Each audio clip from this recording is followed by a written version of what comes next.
Chevrolet GMC Studios. On air and online at theticketfm.com. Now here's former Huskers, Chris Raff and Aaron Davis. We're back, AD. Another Wednesday night. Riffin with Raff and AD, the quickest 2 hours of the week. AD is dancing again. Look at the moves. That guy has some amazing. Just stay within yourself, AD. Sometimes Stay you within can't help it. The Huskers won. The Husker men won, bro. I mean, you got to dance when the Husker men win their games, man. I mean, to think about this, Raff. For them to go into Ohio State, okay, and to beat the number 23 ranked team in the country, first ranked team we've beat since 2019, Maryland. Correct. Okay, Penn State the other night. Let me ask you this.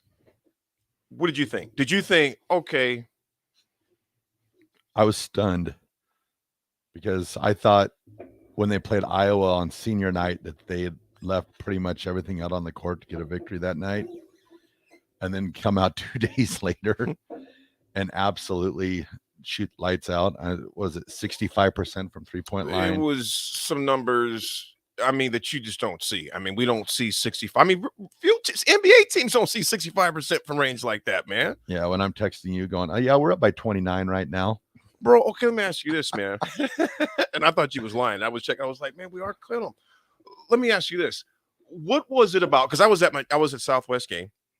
Daughter and I was cheering. Oh, no again, free shout outs. There free shout outs. Little baby Nina, how's daddy's little How girl? long was it going to go tonight before we had a Naya mention? She better be listening. No, she's the act the Southwest boys play. Oh, Gretna yeah, she's cheering tonight. that. So she's cheering tonight.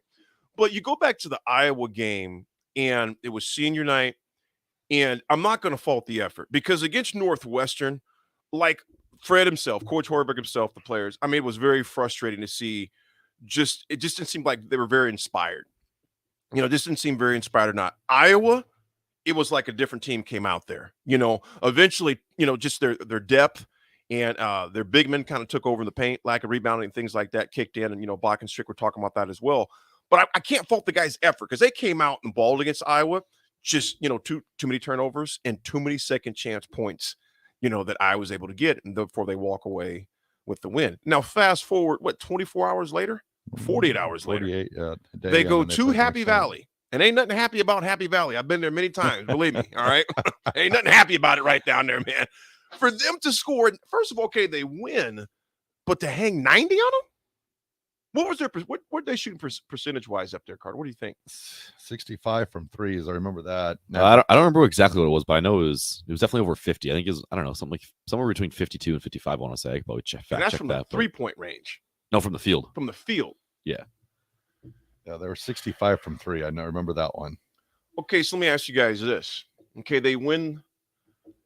They beat Penn State. They tangle hard and long with Iowa.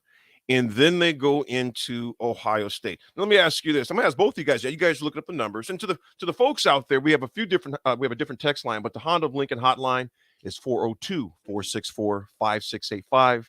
The Starter Heyman text line now is 402-999-4620. Please shoot us your observations of what you thought about those, because we're going to talk a lot of different things tonight, including our first guest. We're going to have him come after our first break. John Goodwin, Executive Director of the Malone Community Center. We'll talk some community, some Chicago things, and also, of course, always Huskers. But going back to this Ohio State game, we're going into a very tough place to play. Number 23 team ranked in the country. Mm-hmm. Carter, what chance do you think Nebraska had to win that game? 2%.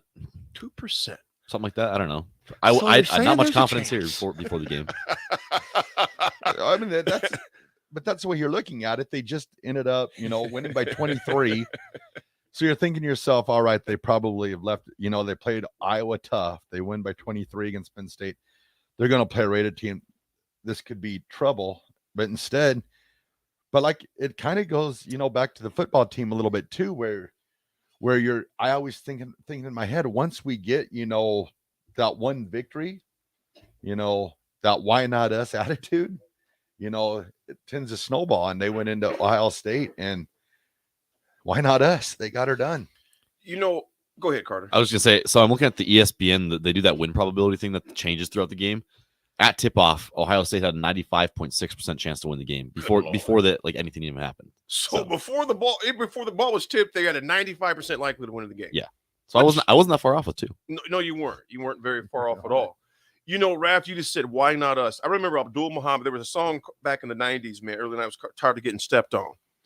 And we finally beat the teams that we couldn't just get over. I mean, we had that blast in the locker room, tired of getting stepped on. Okay, let me ask you, both of you guys, this. Do you buy – I'll put it this way. Do you buy Nebraska's effort right now, basketball, or was it a blip?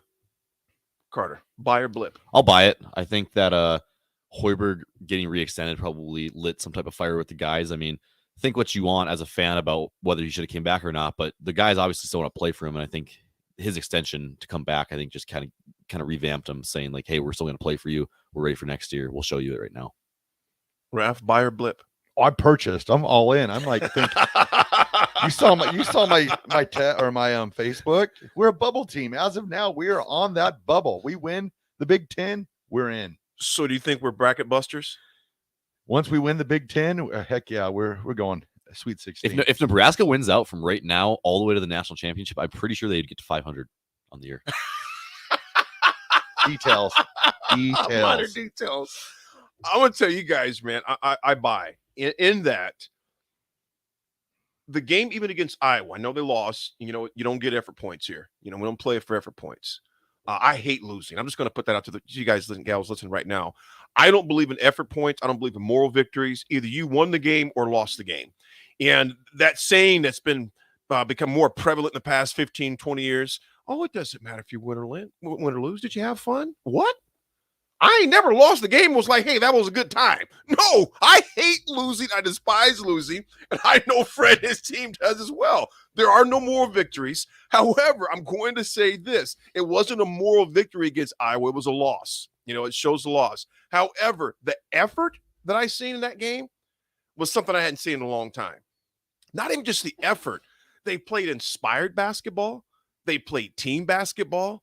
They looked like they were interested in the game. And then you fast forward 24, 40 hours later to against Penn State. I was watching the game when I got home from the Southwest game, and I was keeping up with it on my phone. I'm like, okay, is this Penn State they're playing? Because they were just lighting it up. And then I saw pretty much 3/4 of the second half. They were flying all over the place. The key thing was they were moving the ball around. There was a flow, there was fluidity. They act like they knew each other. It wasn't like just 5 guys came together and said, hey, man, you want a ball? You know, they acted like they played together, they practiced together, and it showed. And then you go to last night, I was like, I'm all in. Now, does that negate everything that's happened prior to those other games? No, it doesn't. You know, we had some tough losses and actually some poor play at times. But I like what I'm seeing. And I really like how I'm seeing.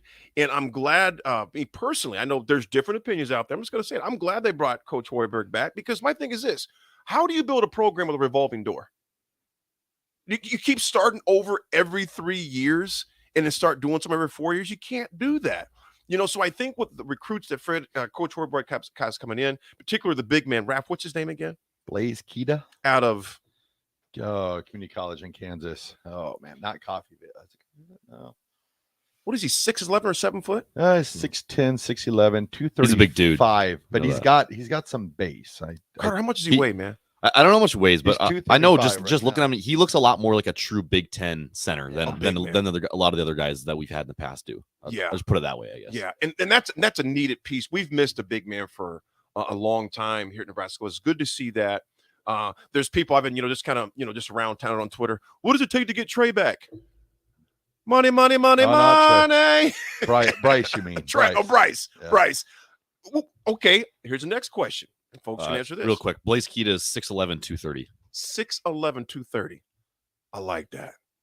I like 6'11". I don't like 6'8", because 6'8", you got some guys playing, 2 or 3 guard in the Big Ten at 6'8". So 6'11", 230, get him in that Husker weight room, some Nebraska beef, some steaks. Maybe take them down to Mary Ellen's for some good soul food. Let them fix you a plate No free of 5. shout-outs, AD. No free shout-outs. They're actually a sponsor. Yeah. They are actually a sponsor. So, yeah, we get some Mary Ellen's in him, man. Get that big base going. Collard greens, cornbread, fried chicken. I like it. let me ask you this, though. Well, we know where AD wants to eat at now. No, I can't. No, they got wing night tonight. So I'm just when he starts licking his lips, I always know AD's hungry.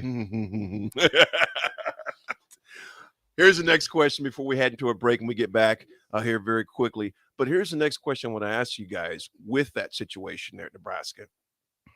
What would it take to get McGowan's back? Do you think, like I said, people were going to ask me, hey, do you think he'll come back? Do you think he came back?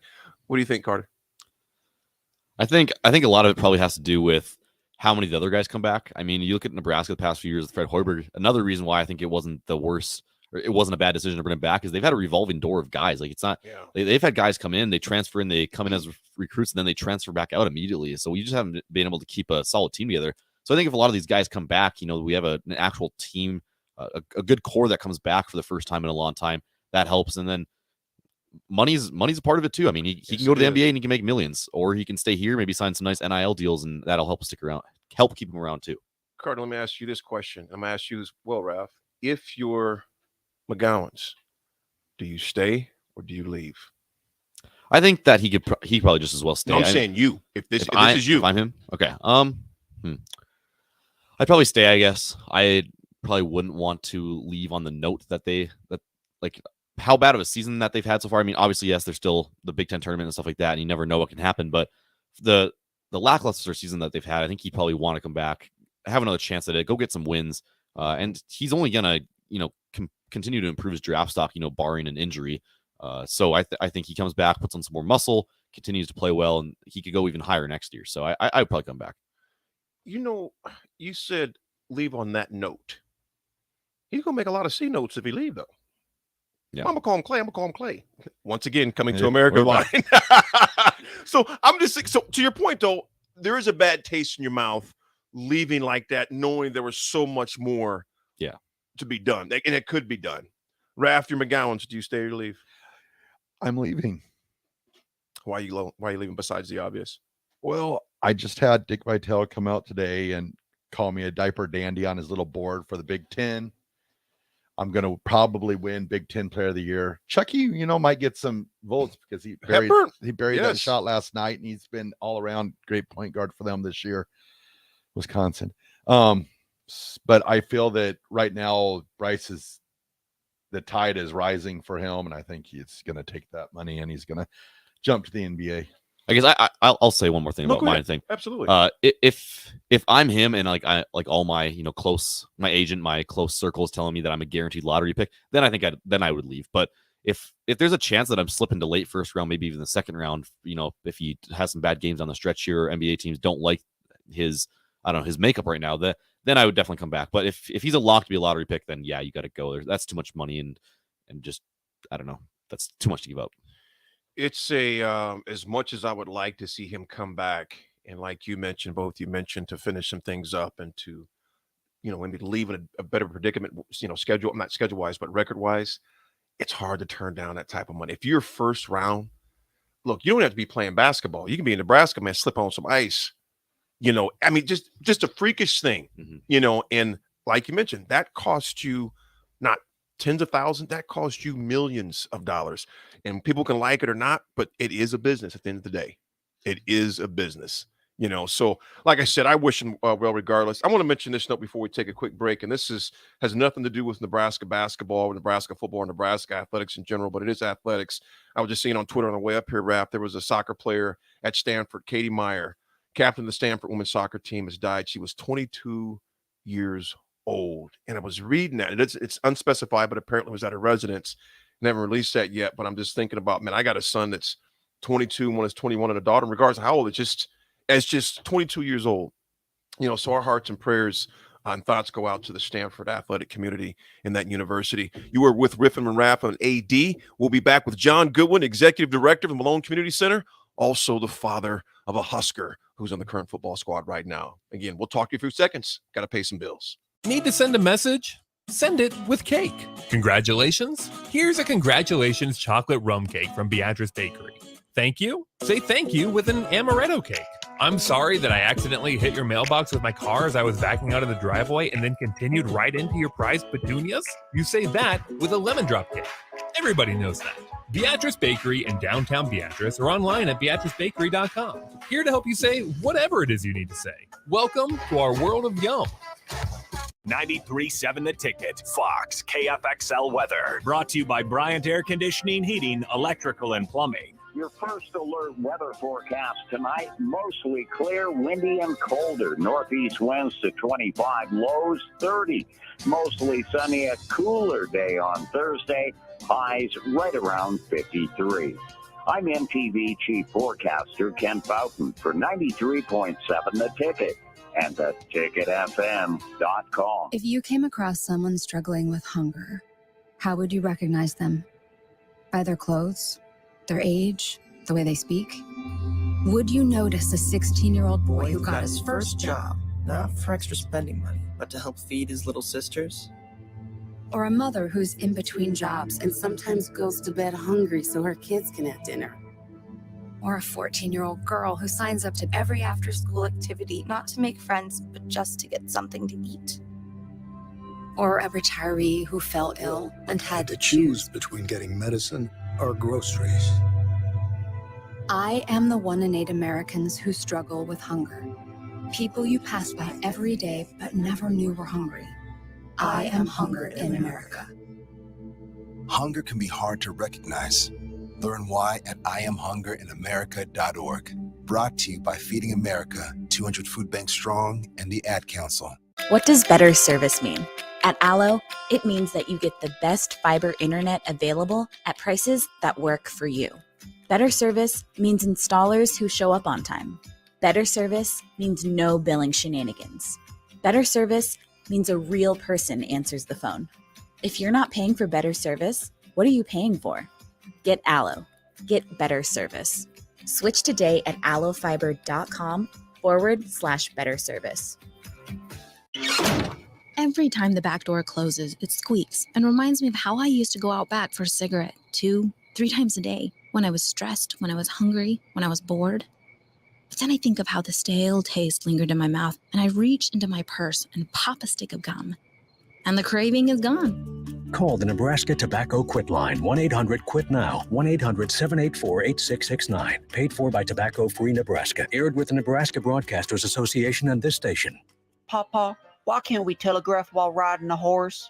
Son, there ain't no one to blame but Jeffro. He was riding old Betsy the Stallion, tip-tapping away at his telegraph, when blam! Ran right into the side of the saloon. Well, if Jeffro can't do it, neither should you. Don't text and drive. Visit StopTextStopWrecks.org. A message brought to you by the National Highway Traffic Safety Administration, Project Yellow Light, and the Ad Council. High school sports on 93.7 The Ticket are brought to you by the Lincoln Convention and Visitors Bureau. It's the most wonderful time of the year, and Lincoln is excited to welcome big events to our community. Find out what's happening in Lincoln by visiting lincoln.org. Ashiro's work is never done. You care for the house, the kids, and our future. We're so grateful for all you do. Now it's time to care for yourself and save a little more for retirement. A free 3-minute online chat can give you the personalized tips you need to boost your retirement savings now. Visit aceyourretirement.org/Shiro today. A public service announcement brought to you by AARP and the Ad Council. Now back to Riffin with Raff and AD on 93.7 The Ticket and theticketfm.com.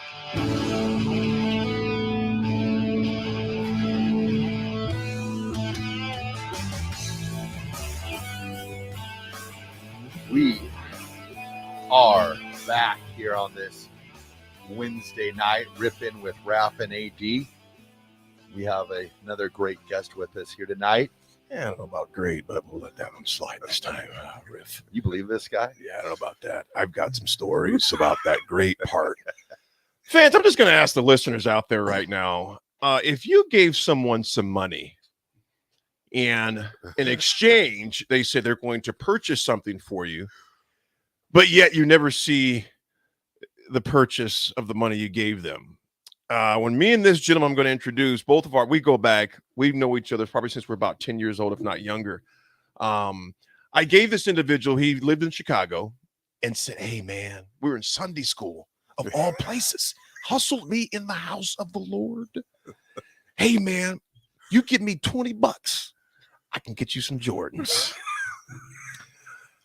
I had emptied out hundreds of trash cans, wiped down plenty of bathrooms working with my dad as a janitor. I gave him that hard-earned $20 in the house of worship, might I add. Raff, you know what, man? I believed him. You know, those guys from the cities are kind of hustlers a little bit, you know, and I believed him in the house of worship. And he says, I got you, brother. I got you. I didn't see him, a pair of Jordans, or my $20, and we're 48 and he's 46 years old now.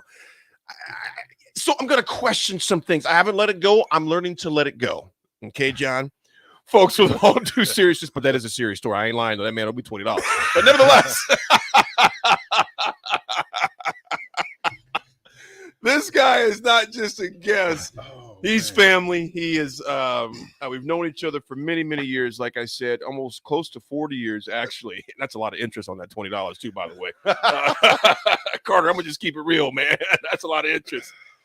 Folks, we have in the studio with us today, we have John Goodwin, who's the executive director of the Malone Community Center. John, how you doing tonight, brother? I'm good. How are you? I'm doing good. John, what happened? Why did you hustle me for that money back then, man? You know, when you're young, things happen. And you'll get the 20. You're still, the Jordans is on his way, brother. Interesting. Trust me. Jordan has retired twice, played baseball, and I still haven't seen those Jordans yet. That makes it more special. But what'd you say coming down here tonight, AD, that LeBron's better than Jordan? Is that what you said? Look at John's face. How much time do we have on it? Hey, that is a question we're going to put. In fact, folks, again, if you want to call in the Honda of Lincoln hotline at 402-464-5685 or the Starter Heyman text line, 402-999-4620. Are you going with LeBron or are you going with Jordan as the all-time great? LeBron or Jordan? We'll get to that in a second. And also, if you feel free, your favorite Coming to America movie line, that boy good. Nevertheless, John, again, all due seriousness, man, is thank you for making the time because I know your schedule is crazy busy running an organization. John, let me ask you this. How long have you been in Nebraska now, man? Like I said, living here. Man, I moved here in 96. Man, that's over 20 years. Yeah. Wow. And been coming here since you were a kid.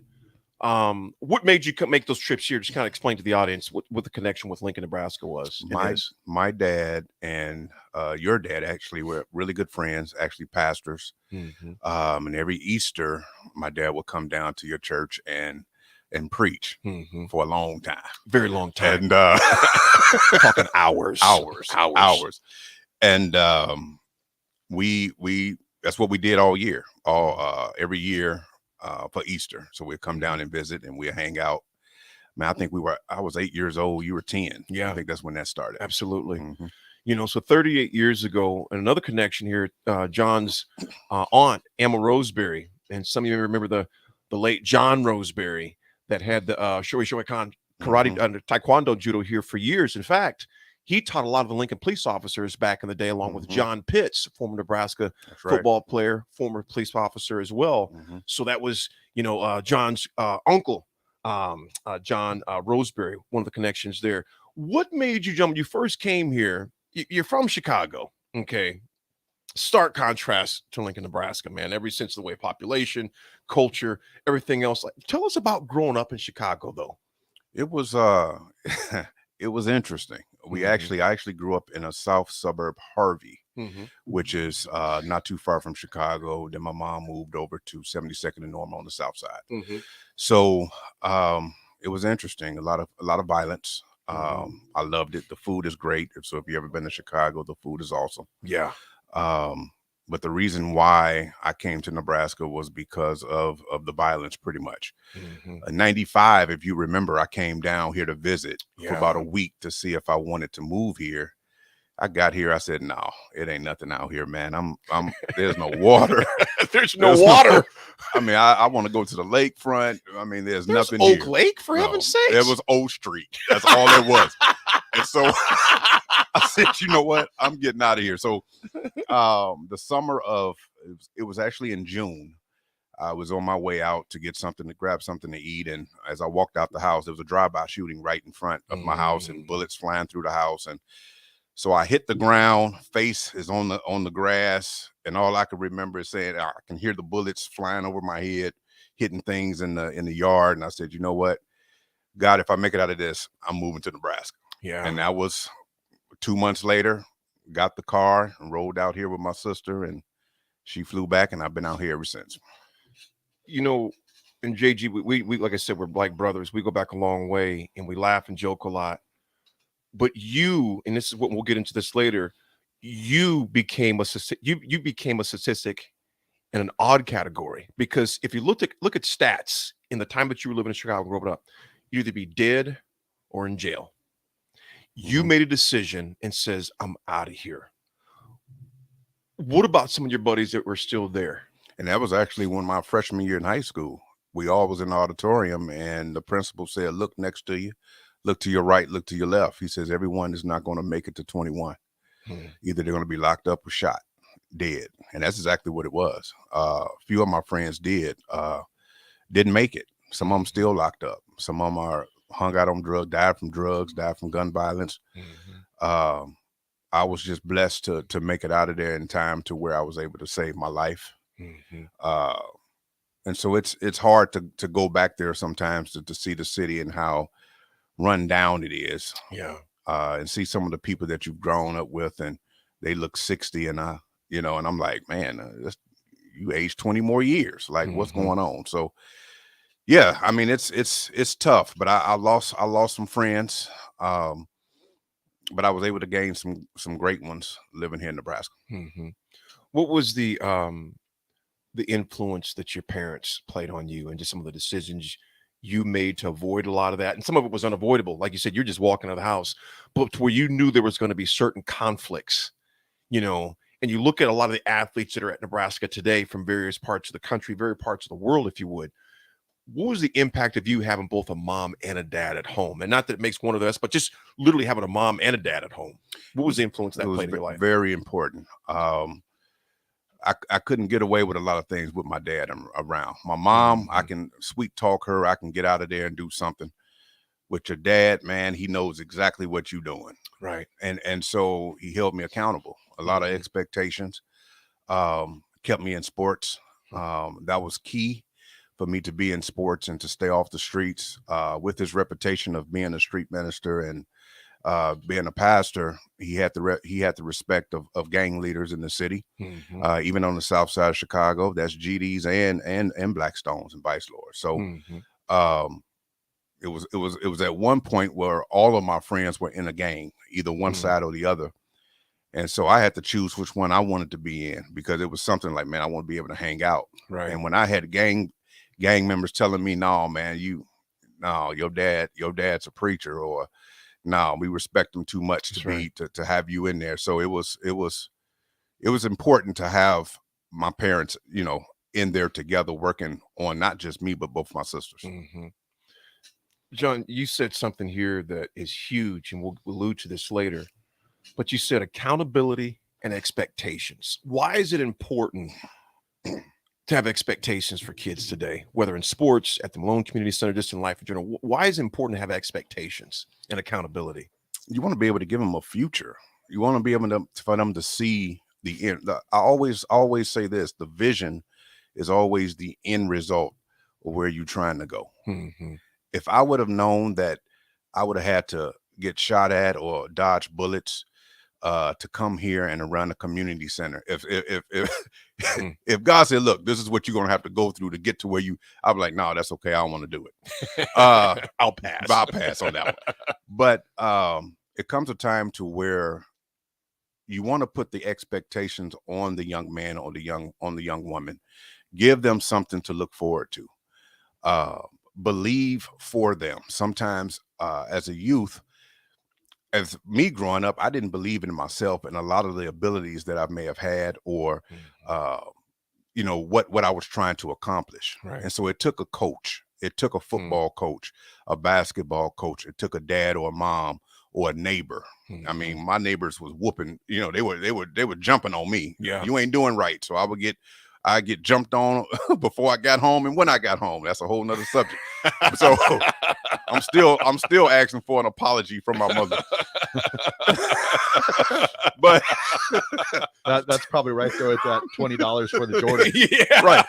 That make up for it. But to put the expectation on them to say, hey, and then just don't allow them to try to figure it out themselves, but be there for them to help them along the way was key. Mm-hmm. So having those expectations and being able to assist in their lives is priceless.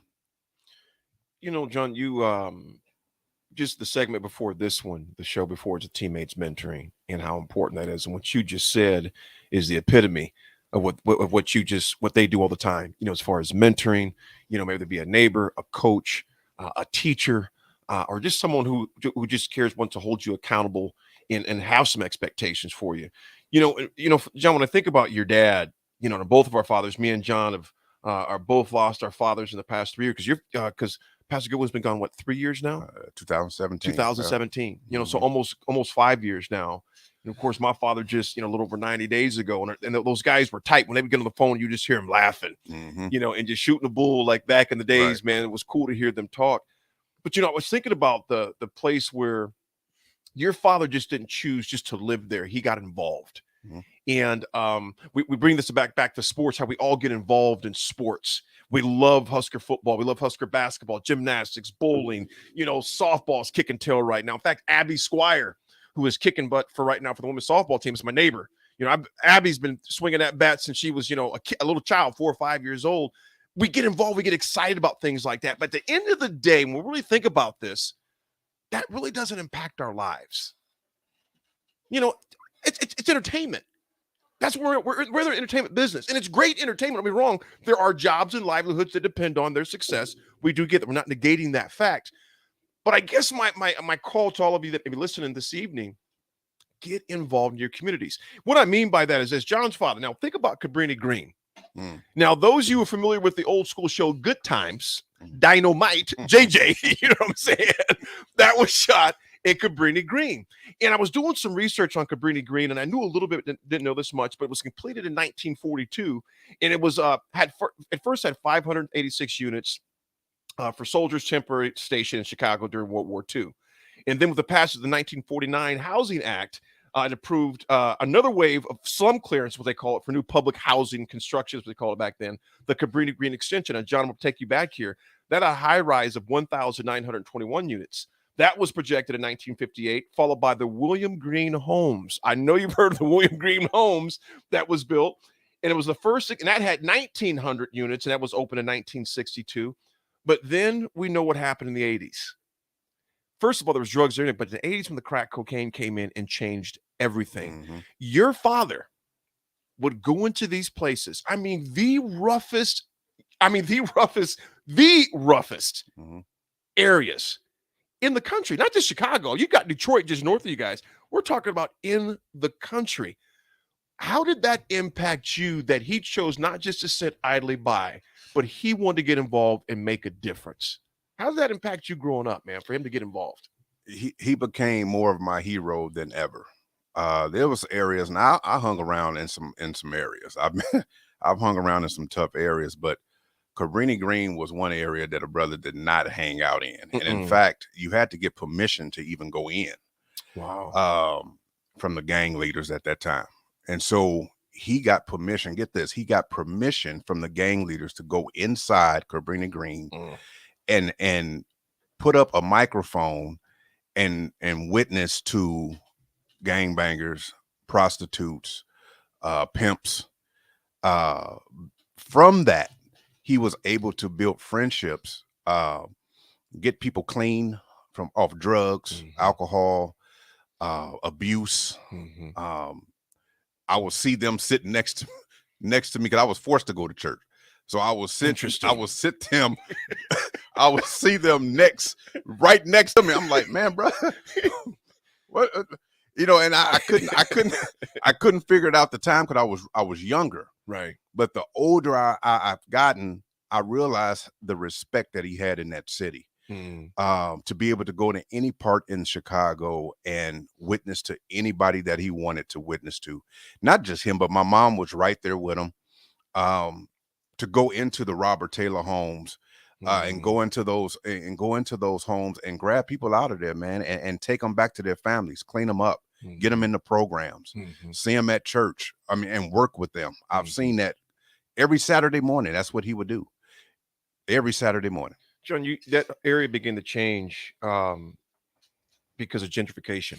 And to our listeners out there who are not familiar, and I'm not going to say gentrification, it's gentrification. And some of you know what it does, maybe just in case you don't. Gentrification is when they go into, and I say go into, investors, people with money, they'll go into those areas and they will bulldoze and they'll buy those facilities or those apartments, those high rises that are, dilapidated, need some help, and they will buy them for most pennies on the dollar. But then they will put all the money to improve them. But those improvements mean the people that live there can't afford to live there anymore. Gentrification has changed our society. There's some areas that need facelifts, and we're wrong. We need those things, but we can't kick out the people who don't have the income to stay in those areas. So not making this a business or political thing, but at the same time, you've seen that take place firsthand in that area. And they changed that area because it was getting real close in what they call it here, the Northtown Village right now, because by 2009, most computer games had already fallen to the wrecking ball because that was close to the north side, the Lake Shore Drive and things like that. What is that area like now? Man, you can't even recognize it. It's you wouldn't be able to recognize it. Not just that area, but the area across from it used to be called Comiskey Park, but where the White Sox play Cellular Park, across from that was the projects as well. And so what happened was that when they got rid of those projects, where I was living in Harvey growing up, that's where all those people ended up. Harvey, Maywood, Country Club Hills. So the crime rate went up, almost seemed like 100%. Right. And then now you have people who are sticking you up and you don't even know who these people are. Normally you would know who's walking the street. Right. You wouldn't know who those people are. So when I moved here, even my dad, he didn't know who they were, but they were coming from the city. And even he got stuck up in his own driveway. They held him up gunpoint and robbed him and took his van. Wow. And he's just standing there and I'm sitting there like, man, well, who? He says, you wouldn't know him because they didn't know me. Right. Because everyone in that town, in that city of Harvey, we just knew each other. And looked out for each other. But so it was tough to see. It was tough to see that that the suburb even it became Chicago. It became that south side, west side of Chicago. John, growing up like that, how has it equipped you now? The Malone Community Center, which I grew up in, you got here and took over. A lot of people who are Lincoln, Nebraska natives know about the Malone Community Center, what they've been doing for many for so long. So the Clyde T. Malone Center was executive director of the original one, the Lincoln Urban League, which changed into that. But it was followed by Mr. Millard Willage, who was the founder of it. How was all of that? You're in Lincoln, Nebraska. You're at the Malone Community Center. You're downtown Lincoln, basically, which is, major contrast to downtown Chicago. However, it's our relative part of it. It's all relative where you're from. How has that background prepared you for the youth that you deal with right now? The diversity, different socioeconomic status from all over, the kids are from different levels. How has that prepared you for today, what you do at the Malone Community Center?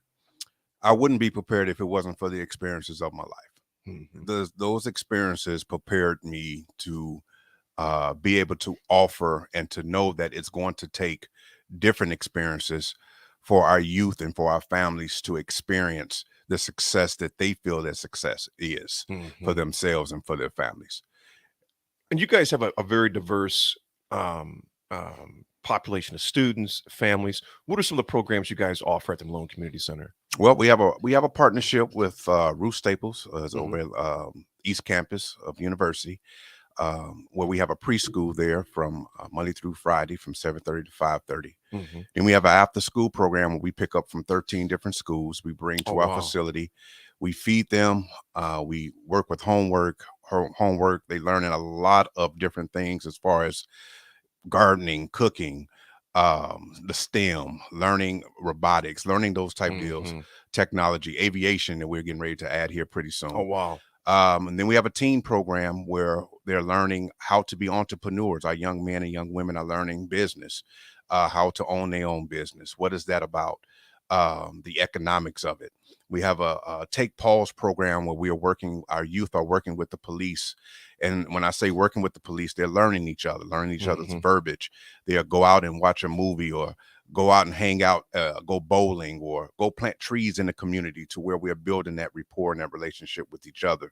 So we know how to act and know what to do when we're running up against each other. Right. And no one's nervous, because we know, we understand each other now. We have a maternal wellness program who is now not just in Lincoln, but is in Omaha, to where we're working with BIPOC individuals, young women and moms and even their dads, even to educate them on breastfeeding and the importance of breastfeeding and breastfeeding their babies. Right. We've also added doulas, postpartum doulas, and doulas to help them with that support, giving them, the moms, that support that they need and the encouragement that they need. So we're in Lincoln and in North Omaha with that program. Minority health initiative that we have, that we're educating the community on diabetes, high blood pressure, obesity. And we've added an important piece that we have, I would say we will push under the rug at times, which is mental health in our community. Yes, so we are addressing that. So we do have a licensed therapist that come every day and work with our kids and work with our families. A men's program that we're getting started for mentors of our young men and our young women. And now we added sports programs. We have track, we have football, we have basketball, we have volleyball. And we use those sports as a worm on the hook to draw them in, because everyone loves sports. And for us, and for me, sports kept me out of trouble. Right. And you want to keep these kids active and keep them doing something that they love to do. But on the back end of that, we want to teach them technology. So coding, different things to where aviation, to where they can get their hands. What we want to do is offer different experiences for the youth so we can have more successful outcomes. John, you guys are doing a tremendous amount of good for the neighborhood. In fact, there was something my mom would always say, in that there was a gentleman that made this up. It wasn't mine, but she said, there is some good that can come from the hood. You know, and I love that, man. There is some good that can come from the hood. And she told me that. In fact, me and Kenji got those, put it on t-shirts and everything like that, because I think sometimes if they can't see further than that neighborhood, they can't see any further. So I'm glad that you and your team have added all those different experiences and outlets for them to see there's a lot that we can do and we're capable. And it goes back to what you said earlier, accountability and expectations. Now, we're going to segue this a little bit. In fact, if you want to learn more about the Malone Community Center, just go to malone.org. What that MaloneCenter.org. MaloneCenter.org if you want to learn more about that. And talking about accountability, growing up a Chicago sports fan, 85 Bears, the greatest team ever. Oh, here we go. You know, you had my heartstrings a second ago. Now you're just pissing me off with this greatest team ever stuff. You're forgetting about the Pittsburgh Steelers and the Denver Broncos, whatever. But nevertheless, John, growing up a Chicago Bears fan, you know, what was that like? A lot of disappointment. I understand that, besides 85. But other than that, what was that like growing up? We had 2006. You know, Lovey screwed it up, but we had 2006 with Hester. And can we just talk about more victories don't count? But come on, brother. Chicago is a great city for sports. Yes, I mean, although we haven't been winning Super Bowls and championships since the 90s, NBA championships, but man, Chicago is a great place if you want to catch a game, Wrigleyville, baseball. I mean, it's a wonderful place, man, to be to catch sports. I love it. That's one of the things that I miss. Yeah. So are you Cubs or are you White Sox? I am rare, so I'm a Cubs fan living on the South Side. I'm a Cubs fan. That's like, you can get beat up for something like that, couldn't you? You could. Yeah. You definitely could. But a whole lot of other things you could too. So, John, I'm asking you this, man. So the Bulls days were the great days. You know, we're going to get into Husker football here in a second too. But I'm not saying everybody was a Bulls fan, because everybody wasn't. Because I really didn't have a favorite team. I liked guys, you know, who played on teams. You know, so it was Magic back in the day, and of course Jordan. So 91, 92, 93, Jordan takes a break, 96, 97, 98. What was that like living in the city? Now, granted, you weren't there you lived here, started after 96, but still, I mean, you're still from there, that's your place. I mean, 6 championships, 2 back-to-back, 2 three-peats. As a native Chicagoan, how was that experience, man? Listen, It's hard to explain, especially when you watch them. When you're there watching them at the game. Jordan would have camps, and my mom is probably gonna kill me if she hear this, even to this day. But I skipped school to go watch. Now this is rare. This is worth that accountability this part is, we were this talking is worth about, I guess. skipping school. This is worth skipping school. I skipped school to go to the camp where he was playing at. So I was actually this close from where you were, where Jordan is, and I'm watching him play. And I understood why people just stopped and just watched him play. We're going to come back to this story about accountability, him skipping school. We're going to pay some bills. You'll be back with Riffin with Raff and AD and our guest, John Goodwin. And up 8 o'clock, we have Hall of Famer, Green Bay Hall of Famer, Nebraska Hall of Famer, Amon Green. Come up at 8, so stick with us. People do some pretty cool things in their 40s and 50s. Why should saving for retirement be any different? I mean, they go back to college, learn new instruments, start skateboarding. Whoa! Okay, maybe that one's not for everybody, but saving for retirement is. With aceyourretirement.org, you can get on track with your retirement savings no matter your age. Just have a 3-minute chat with Avo, the friendly digital retirement coach from AARP. You'll get personalized recommendations based on your input that are easy to understand and work with your lifestyle. It's quick, easy, and free. Plus, it's sponsored by AARP, so you know they got your back. Woohoo! Gnarly move, Dad. Thanks, sweetie. So wherever you are in your retirement savings journey, head to aceyourretirement.org and start chatting with Avo today. That's aceyourretirement.org. A message from AARP and the Ad Council. Hi, Sean Callahan here of HuskerOnline.com, inviting you to join us here on 93.7 The Ticket every Saturday morning now in our new time. We're on from 8 to 9 with the weekly Husker Online radio show. We'll give you the latest in recruiting. We'll talk about what's going on with both football, basketball, and we'll probably share a few stories from the inside. It's every Saturday morning right here on 93.7 The Ticket. It's the Husker Online radio show from 8 to 9 a.m. Hi, welcome to Big Chain Bar and Grill. Can I get you a drink? Which game were you hoping to see? Doesn't matter. I don't know what channel the game's on anyway. Are you ready to order? Okay, here's your check. Come back and see us again, okay? What? Hey, welcome back into Upside. Slow down and enjoy the game at the Upside Bar and Lounge. Comfortable seating, plenty of screens, a great food and drink menu, and no one trying to shove you out the door. Come in, hang out, and take it all in at the Upside Bar and Lounge, open daily just east of 27th and Pine Lake. At first, I was really nervous and intimidated to buy a ring. I wasn't sure what I was getting into. My experience at Starter Heyman was very easy. I felt like I walked out of Starter Heyman with the ring that was going to make her go wow and say yes. I love my ring. It is so beautiful. I absolutely love my ring. I get compliments on it all the time. I always tell them Starter Heyman. Yeah, we would definitely recommend Starter Heyman. Yeah, it was great. We're definitely coming back. For sure. Sauter Heyman Jewelers, Lincoln and Grand Island. SauterHeyman.com. I think it's just vapor. Vaping is safer than smoking, isn't it? There's really not even that much nicotine in them, right? One vape pod has as much nicotine as one pack of cigarettes. My kid? My kid knows it's dangerous. 5.4 million American kids vape, and most think it's harmless. Get your head out of the cloud. Talk to your kid about vaping. Visit talkaboutvaping.org. That's talkaboutvaping.org. Brought to you by the American Lung Association and the Ad Council. Hey, Dad, how do airplanes fly? What's in this box? Is this tree good for climbing? How are babies made? What does this thing do? Kids are curious about everything, including guns. Talking to them about gun safety in your home is a good first step, but you can do more. Always keep your guns locked, unloaded, and stored separately from ammunition. Safe gun storage saves lives. Learn how to make your home safer at endfamilyfire.org. That's endfamilyfire.org. Brought to you by End Family Fire, Brady, and the Ad Council. Hey everybody, it's time for today's STEM tip. Want to know how to make your selfies even better? Okay, let's use science. The best time for photos is golden hour. That's the moment right before the sun sets, when the atmosphere scatters blue and violet wavelengths, making perfect, soft, and golden selfie light to show off that beautiful face of yours. Click. Check out Chic and STEM for more inspiration. A message from the Ad Council. Now back to Riffin with Raff and AD on 93.7 The Ticket and theticketfm.com. All right, ladies and gentlemen, we're back here on this Wednesday night, Riffin with Raff and AD.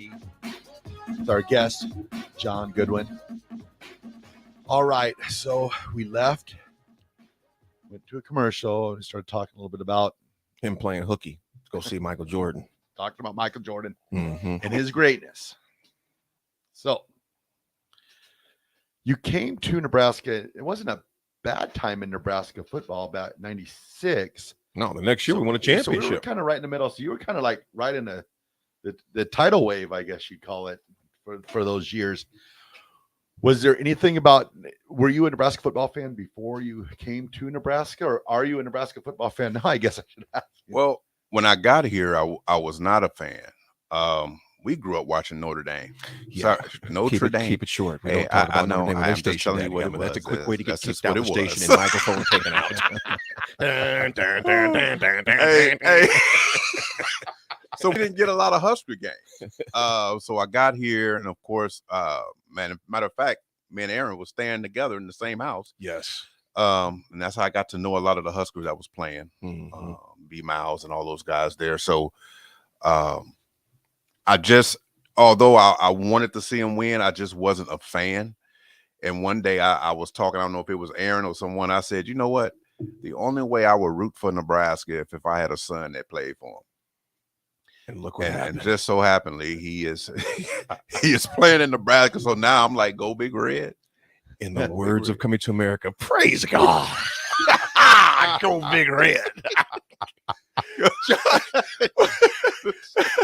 Well, you think about that now.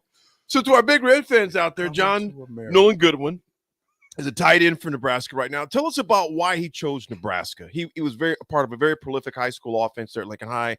His team that stayed together with Chad Case, Cedric Case, and those guys all stuck together. Frazee Wins, little guy. Why did he choose Nebraska? He was a fan. He was a fan because he grew up in this. That's one thing he knew. He grew up in it. He had a chance to go to Kentucky. We went down to Kentucky. He ended up getting injured, and so he played half his senior year. He had an awesome sophomore year and a junior, and so he kind of lost that opportunity. And so there was other schools that were still recruiting him. And he said, "Dad, I'm gonna go to Nebraska." I said, "Okay, well, you know what the work you have to put in." And so he decided to go to Nebraska, and he's doing really well. Red shirt, COVID. So I haven't seen him actually play. Well, I'll take that back. Last spring game, I saw him play, and he did pretty good in the spring game. And he ended up getting hurt. He had an opportunity to play last year. Ended up getting injured, so that kept him out of the whole season. He got injured in fall camp, and that kept him out until I think it was like 2 games left in the season. Yeah. And in fact, they probably didn't think he was going to play again because it was a tough injury to his back. But he healed up. He's stronger. He's faster. How much does he weigh? What's his measurements now? Right now, he's huge. He's 6'3", 250. Yeah, he's 6'3", 250.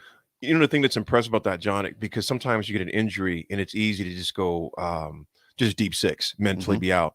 He was still academic all conference. Yep. In the Big Ten.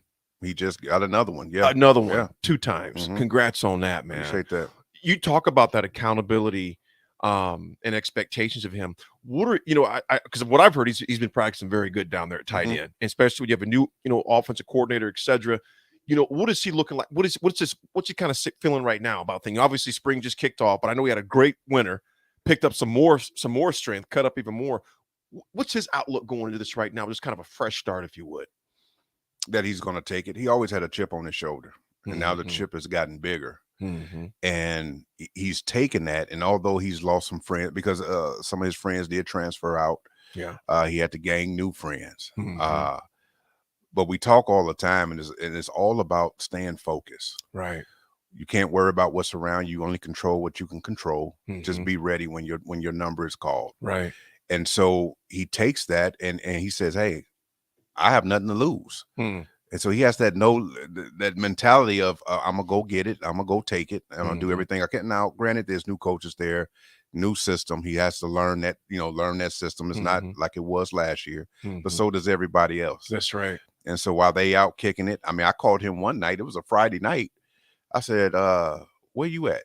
I'm just checking. Right. Where you at? I'm at home. Got to work on this homework. I got to get this stuff done. I'm looking at my plate. I'm like, I like that. And I'm like, that's totally different from what I on a Friday night. Right. I mean, but he's focused. He's focused, and he understands what's in front of him, and he knows where he's trying to go. So he's taking advantage of that. John, I like what you said about the chip on his shoulder. Rashawn's show, the captain show that comes on here at 93.7 a ticket from 11 o'clock to 2 o'clock during the weekday. Rashawn had that same mentality. Kenny Wilhite, we had him on. He had that same mentality. Tony Veland, I can go on and on. Steve Warren. All of those guys mentioned that chip on the shoulder. And in this day and age of transferring, if I don't get my way, and sometimes it just doesn't work. I get that. So it's not always if I don't get my way, but sometimes it's just a different thing for everybody. So I'm not going to speak on everybody's situation why they left. He chose to say, and he says, I'm going to pitch my tent here, and I'm going to make it work. Do you think there were times you've had to share with him to say, son, stay the course? Were there times where he was kind of down and just kind of maybe like, man, Pops, I don't know. What were those conversations like? As much as you want to share, don't want to share. How did that set in to keep him staying the course? We had some conversations because it was times where he just didn't want to. He was like, I'm done. He said, I don't know. I want to play. It was a lot of things that was going on. With back, physical, everything. Everything was going on. Yeah. And I said, one day at a time. I said, what can you change? I said, and he would go back and talk about, well, but I got injured. Well, but I got it. And I tell him one of the things that I said, and he would tell you is you can't unscramble scrambled eggs. Right. I said, once the eggs are scrambled, man, that's it. Grab another egg and let's go. Right. And so what are we going to do from here? And those are the conversations that we have. And so just last night, we had a conversation. I said, how's it going? It's all right. It's going. No, how's it going? Tell me how's it going. I said, I'm ready. I'm ready. I said, well, that's what I want to hear. Once you speak that thing, man, it's time to expect it. That's right. I said, so make sure you speak in the positive. You can't always look around you. I said, stay within what you can do and be the best you can be, because that's what they're looking for. Absolutely. John, go ahead, Raff. Go ahead, brother. Caught me off guard there, AD.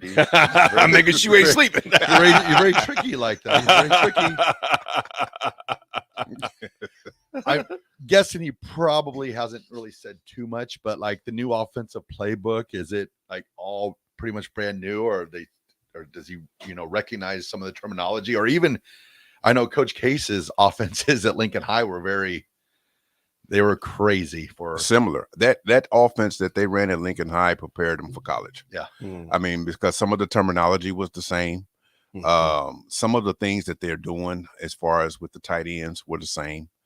Of course, he had to learn a different style of how to block and certain things with his feet, but that prepared him for college. That was a great offense to be in for him, to be able to step in and do some things. And he showed himself what he can do in that spring game last year. Yeah.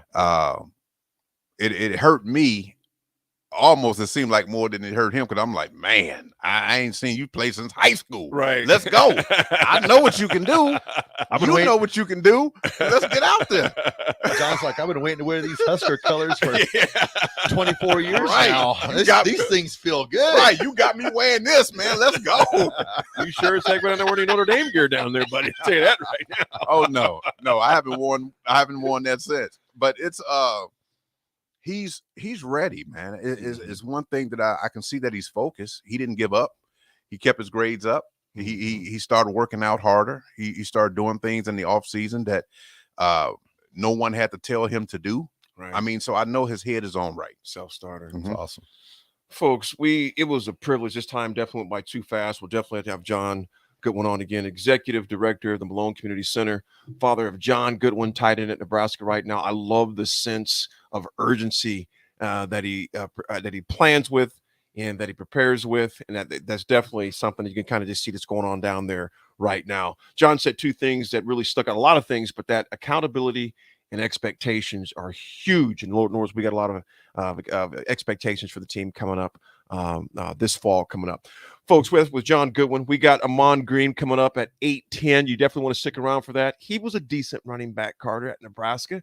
He was more than decent. He was one of the best. Folks, again, we're going to pay some bills. We want to thank John Goodwin for joining us tonight on Riffin with Raff and AD. We're going to pay a few bills. We'll be right back with Amon Green. Thank you.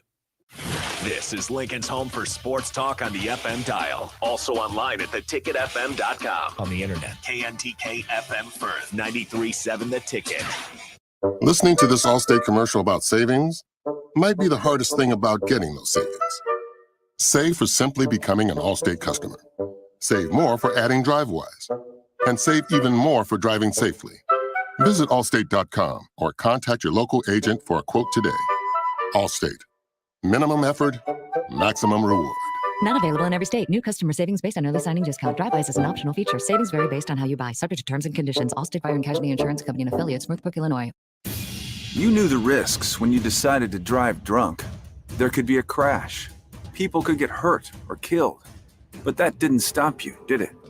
You knew you could get arrested. You could incur huge legal expenses. And you could possibly even lose your job. You were well aware of the consequences of driving drunk. But one thing's for sure. You were wrong when you said it was no big deal. Drive sober or get pulled over. This message brought to you by NHTSA.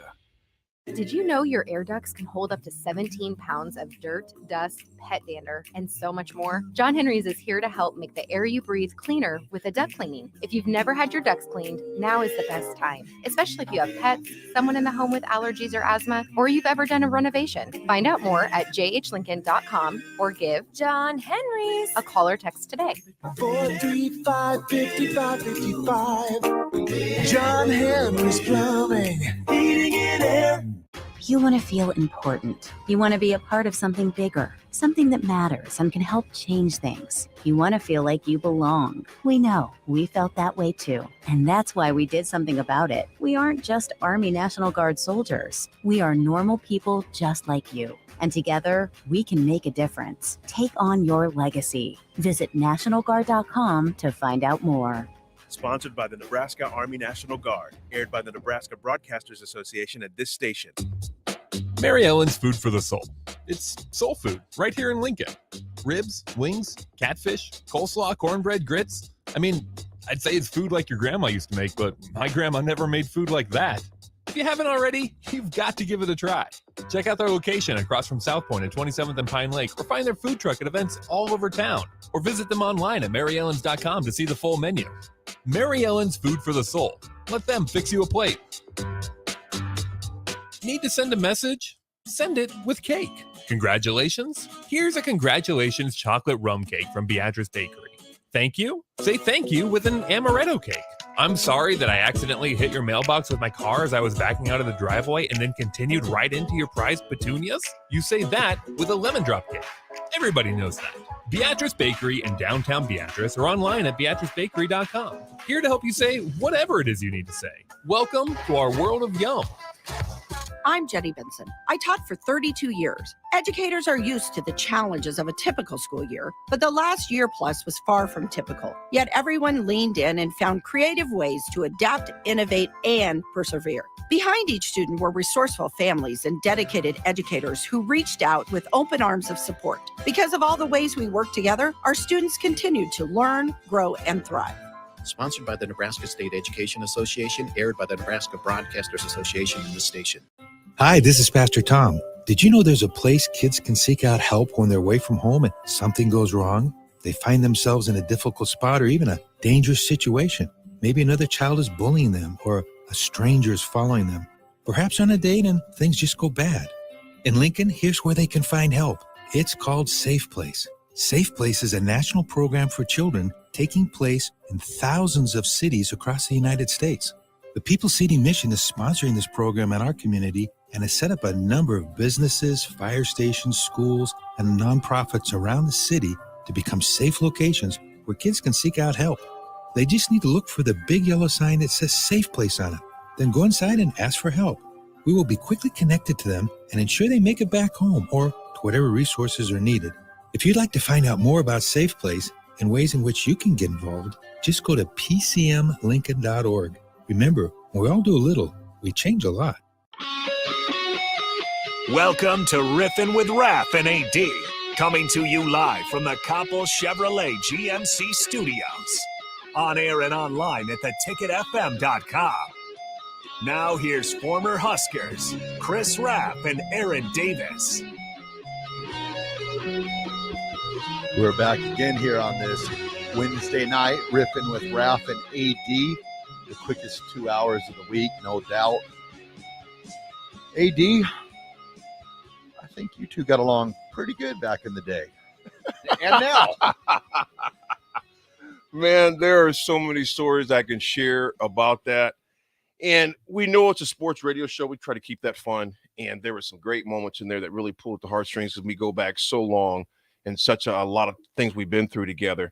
But, he was thinking about his son, John Goodwin. Make note of that name. John Goodwin plays tight end.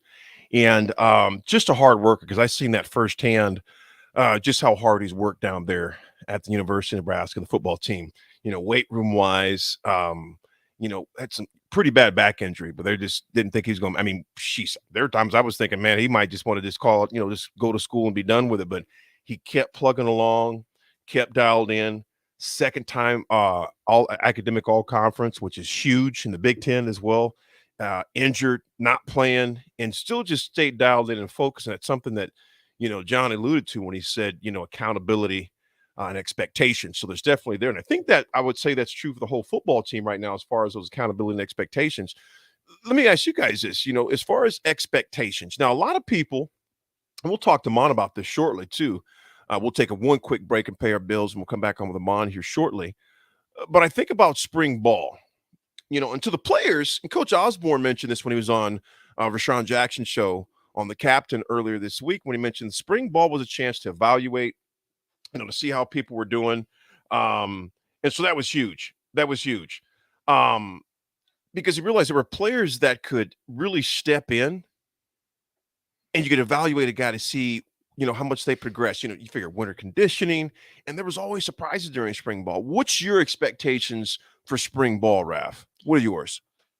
My expectations for spring ball are just to see how I probably won't be seeing a lot in the spring game. Not sure how they're going to handle that yet. If it'll be like the prior years where it's sort of, I don't know, kind of it didn't feel like, full out. So, but like in the scrimmages and stuff, if they can get that offense, to where, like, my big thing is terminology. Coach Osborne had even mentioned it too, that he's hoping that some of the terminology will be the same as the old offense, because at the end of the day, I want my players going 100%. Mm-hmm. And if they're always, worried about the right terminology and stuff like that. And I know that, some play calls can be awfully long. Some are, the Coach Osborne offense was pretty simple, but, in today's game, it's longer play calls, more terminology. I just want them to go out and, to be going 100% at all times. And also I wanted to mention too, that John Goodwin number for Nebraska is number 46. So if you're at the spring game, keep an eye out for number 46. At the spring game, Carter, let me ask you this, man. I mean, you listen to all the radio. I mean, you're part of the producers. You have your own show. In fact, Carter, your show's on Saturdays at what time? 10 a.m. 10 a.m. Definitely check Carter out on 10 a.m. on Saturdays on 93.7 The Ticket. Talks all things sports, updates, and scoreboard, and does a great job at that. Carter, what are your expectations for this spring? Are there, what would you like to see? I think I just want to see all the new faces on the field. I mean, we have a lot of new coaches, a lot of new players, and more than anything, I'm just excited. I mean, I always love football. Football's always watched. NFL, college, high school, doesn't matter. But I think it just adds another excitement factor with all the unfamiliarity that we have. It's just going to be great to get to know these guys better and find out what we have come fall. The thing that I'm excited about, and I'm one to where when I say cautiously optimistic, what I mean by that is this. I think fans sometimes, I'm not saying all, but I think sometimes people become enamored with spring ball. And spring ball is important. I mean, it's crucial. In fact, back in the day, Coach Osborne was mentioning this, we used to have like 30 practices. I don't think it's 30 anymore. In fact, I think it's 21? If that. Maybe 15, maybe 15 to 16 practices, give or take. But we literally had 30 practices back in the day, man. And when I say cautiously optimistic, first of all, in the spring game, they're not going to be showing Whipple stuff. No. And so some people, I want to see something new. Will you see some wrinkles? Yes, there will be some wrinkles. I don't care as far as wrinkles and things like that, because you have to keep that under closed caps. You don't open the stadium up and say, here's a new playbook. You don't. That's not smart, But what I want to see, and I think we will see, is intensity. It doesn't matter what offense you're running, what defense you're running. I just want to see consistency and intensity. That's what I want to see. I know that sounds crazy, but it is. And just a sense of urgency. I really want to see a sense of urgency in these guys just flying around. Like I said, as far as new wrinkles and things like that, we're not going to see a lot of that in the spring game. That's definitely not the place to reveal the changes. I think we'll definitely see a few wrinkles, if you would. I think we'll see something in the spring game that we have not seen. Oh yeah, I think we'll see some formations and things of that nature. I think we're going to see a quarterback under center for the first time. I would like to see that quarterback under center. You know what? Maybe I'm being too wishful, but you know what else I'd like to see? Nope, you're not going to see it. Sorry, AD. Dadgummit, man, stop killing my vibe. I know. I'm sorry. I want to see a fullback occasionally. I knew that's what you're going to say. I want to see the second coming of Rathman, Schlesinger, Willie Miller, Makovica, Tom Shalene. I want to see Mark Shalene. Mark Shalene. You know who I'm talking about. Roger Craig. No, I know I'm asking a lot, but what you're saying, I think I'll definitely settle for a quarterback under the center. I think that's a good thing. And from what I'm hearing down there, it's been a very spirited practices, a lot of intensity in the practices. And sometimes people know. Now, here's the thing I'm going to say about this. Now, I know there's the joke back in the day when we had, when the famous quote by Allen Iverson. What did he say, Raff? We talking about practice. We talking about what, Carter? Practice? We're talking about practice? Practice? Yes, we're talking about practice, because how you practice is how you play, and how you play is usually how you practice.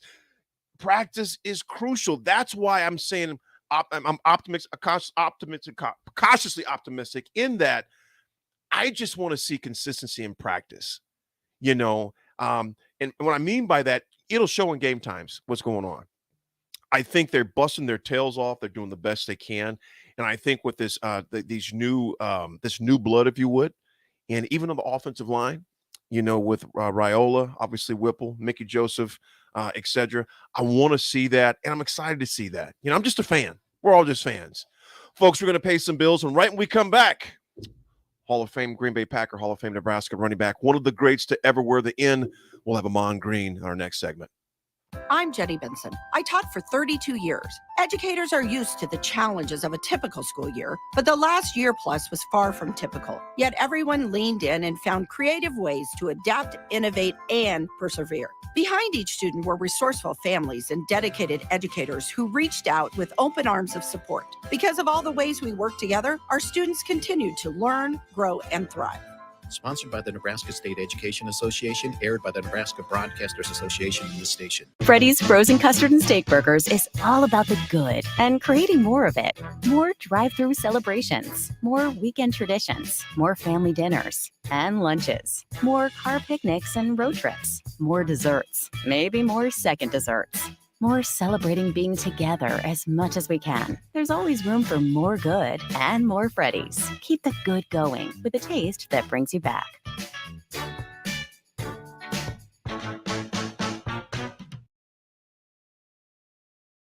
Lincoln and the surrounding area, but I'll save you time. High Electric has been serving their customers for 30 years for both residential and commercial properties. They're experts in everything electrical, from remodeling to new additions, hot tub installations, electric vehicle chargers or EV chargers, lighting, ceiling fans, and more. High Electric takes jobs from Beatrice to Omaha and all towns, big or small, in between. Call them today at 402-466-6606 or learn more at highelectric.com.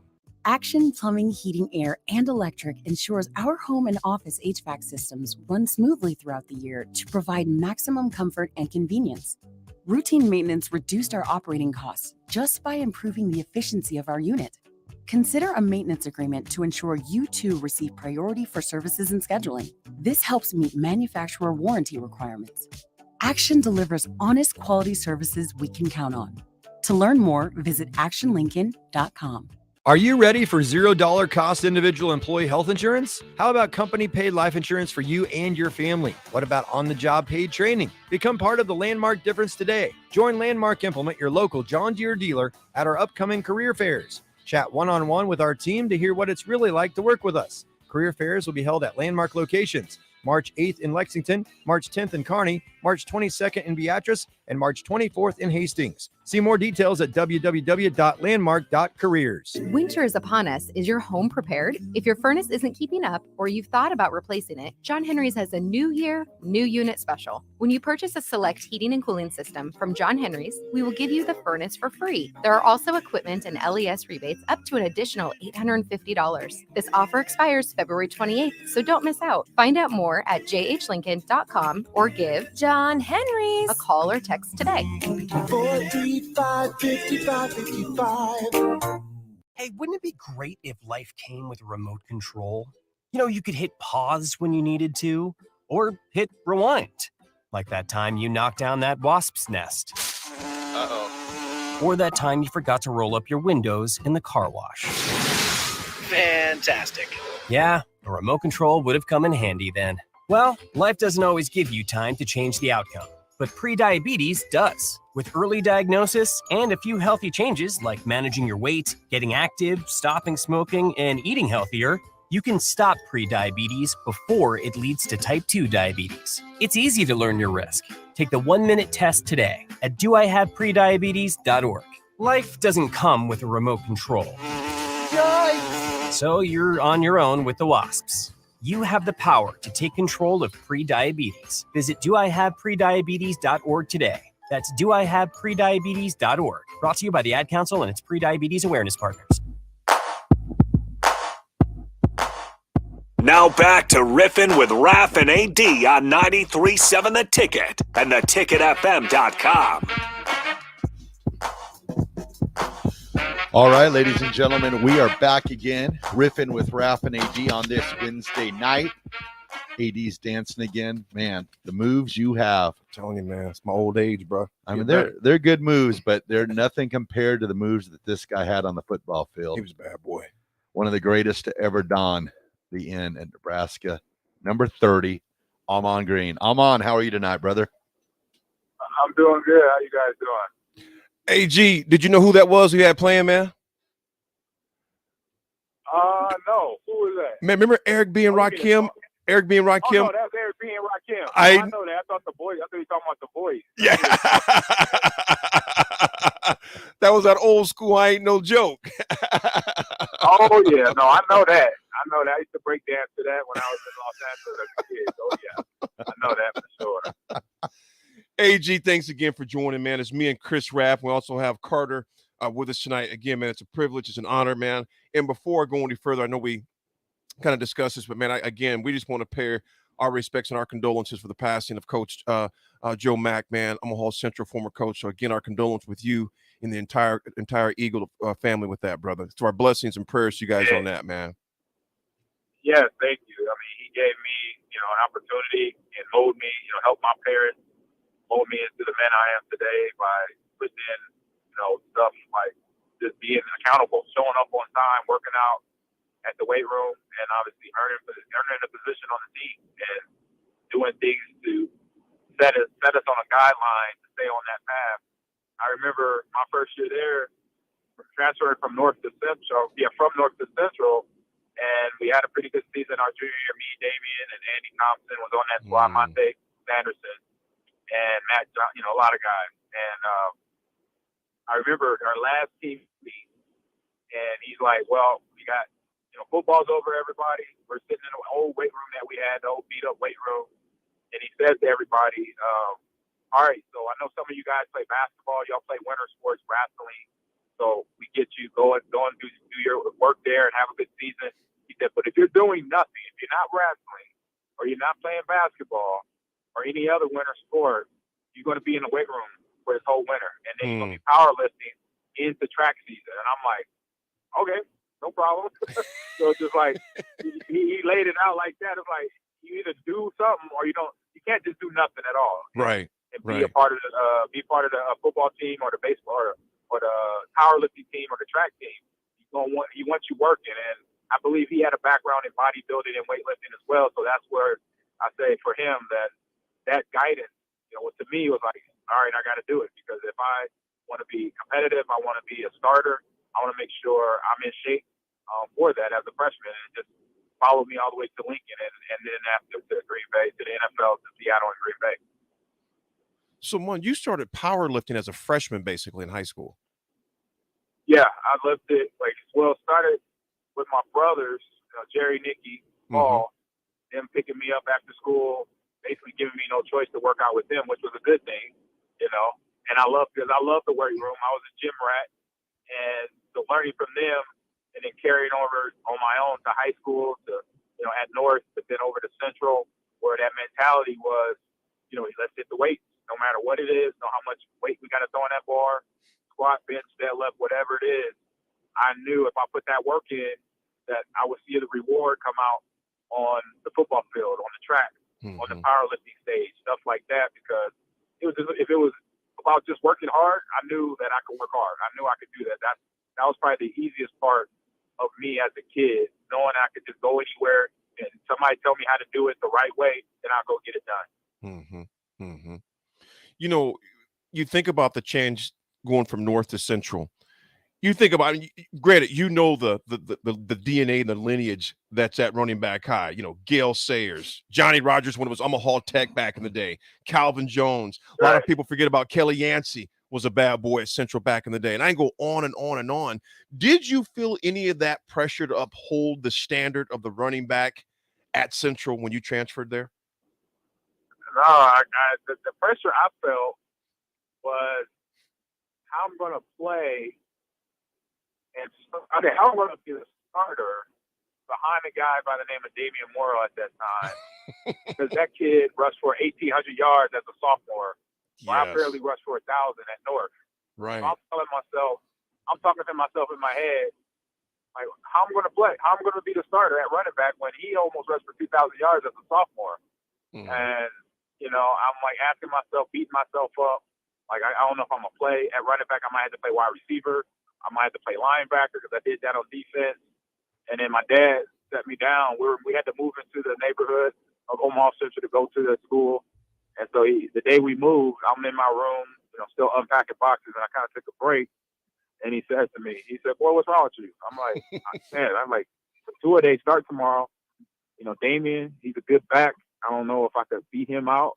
I might have to be his backup, but I know I could start. I know I could play somewhere on the football field. I played linebacker. I played strong safety when I was in Little League. I could punt the ball. I could be a punter, but I know I could do, special teams, punt return, kickoff return. And he's like, "Look, you just named off a whole bunch of things that you could do on the football field. You got to remember, you're a football player first. So don't worry about being the starter. Be his backup if you have to be, if that comes out, how it shakes out from the competition. But be a football player first, and then you'll be fine." And then that just kind of settled me down.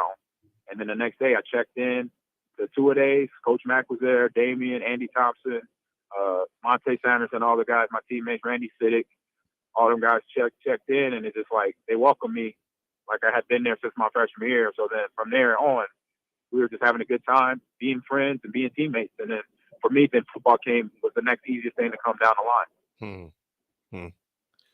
So then the years go by then, and then you get to probably, I guess probably earlier, maybe earlier for you, but junior year, and the colleges start, sending mail and calling and stuff like that. Was Nebraska always your number one choice, or was there anybody else that was there that you thought about maybe attending? Nebraska was always in my top. I had made a top 5 or top 10 early in recruiting for me. So they were always there because I knew they were a team that was fighting for that. They were in the national title hunt. And that was on my goal. That was on my goal sheet as a senior in high school and as a freshman in college. Once I got to Lincoln, I told myself then, I wrote down on my goal sheet that I wanted to be a part of a team to win a national title. And I want to help the team. I don't just want to be somebody that just kind of is on the sidelines and does a few plays here and there. I want to be integral part. I didn't know where that part would be. I figured it'd be a kickoff return. I'd be a great return guy. My freshman year, do a kickoffs and punts, and then that'll be my position. I was ready for that, and we both know how that worked out. But my goal was to be on the team, college-wise, that be in the rank for a national title, but also then for myself personally, I'll make sure I'm at a school that it fits my educational needs, that I get the degree that I want, because I know at any point in time, I knew then, Mom and Dad's reality. My brothers told me the reality of being a pro. Being a pro athlete is slim, and you want to make sure you got a plan B. You got your degree. So I made sure I kept my focus on that. And, the athletic side of it, obviously came easy because of my hard work. But, it looked easy, but it wasn't, because there was a lot of blood, sweat, and tears to get there. But also, obviously, like I mentioned, having that education side, that my books were on point. I had A's and B's. I passed my ACT, passed my SAT. I was not in trouble. I was that guy. I was that kid that college would want on their roster, basically. Maybe that's why I was just a scout team player and he was Hall of Famer. He had a goal sheet in high school. I had a lot of goals, but they're a little different than AG's were. I take my mom for that. My mom and my dad, that was about when I got to Central. That's when my mom teach me how to write a goal sheet for myself. I love and it. it just stuck with me, and I still do it today. 45 years old, still doing it. Mom, what's significant about that, our previous guest, John Goodwin, his son plays tight end at Nebraska, and we're just talking about expectations and accountability. And you look how far that's taken you in your career and in your life, and it's been tremendous. It's even when you say, you got to have a plan B, when you look in hindsight of all that you accomplished, it's almost laughable in that you exceeded all that by crazy, but it was on purpose. You had a plan. You planned those things out. Speaking of plan and purpose, who was the main guy that recruited you at Nebraska? Shoot, it was pretty much Coach Osborne, Coach Solich. When I talked to anybody in Lincoln, it was the guy. It was T.O. Mm-hmm. It was Coach Solich. When I came to campus, that's who I saw, Coach Solich, Coach Osborne. And then I met all the other coaches. And then I met a few players on my visit there as a freshman. Before I was a freshman, And then, so that was the main guys I talked to. And it was something, that was like, now I just got to figure out. The hard part was just making that final decision, because it was some good teams that was in college football at that time, along with Nebraska, Arizona, Michigan, Notre Dame. But I still had to see fit who program, their curriculum in terms of going there as a student too. So I'm glad we could take those visits. Just taking those visits, going to different schools, going to different campuses in Michigan, in Indiana, or Arizona, the Wildcats, Tucson area. To see those campuses in person is what helped me make my decision eventually, when I decided to go to. Was it ever close between another school? I might be going through a bad patch right now, but if you can hear me. Oh, yeah. It was close. It was close between Arizona and Nebraska. And the main reason was because on campus, when I went down, I had ran into a lot of players on that team that was from the Los Angeles area where I grew up. And I played with them or against them. And to have that camaraderie that was already kind of set in from my Little League days, that was where Nebraska and Arizona was kind of neck and neck, because I knew a lot of Lincoln, guys in Lincoln. I knew Clinton Childs, I knew of Damon Benny, I knew of Lawrence Phillips, Tommy Frazier. Those guys were literally right down the highway from me. And some of them, Clinton, I had went to school with Clinton for 2 years or for a year at Central. At North. When he was a senior, I was a freshman at North. We were on the same track team together. So I knew him. And I knew talking to him when I was on my visit, when I seen him, when I go down there just to go to a game, I talked to him on the sideline.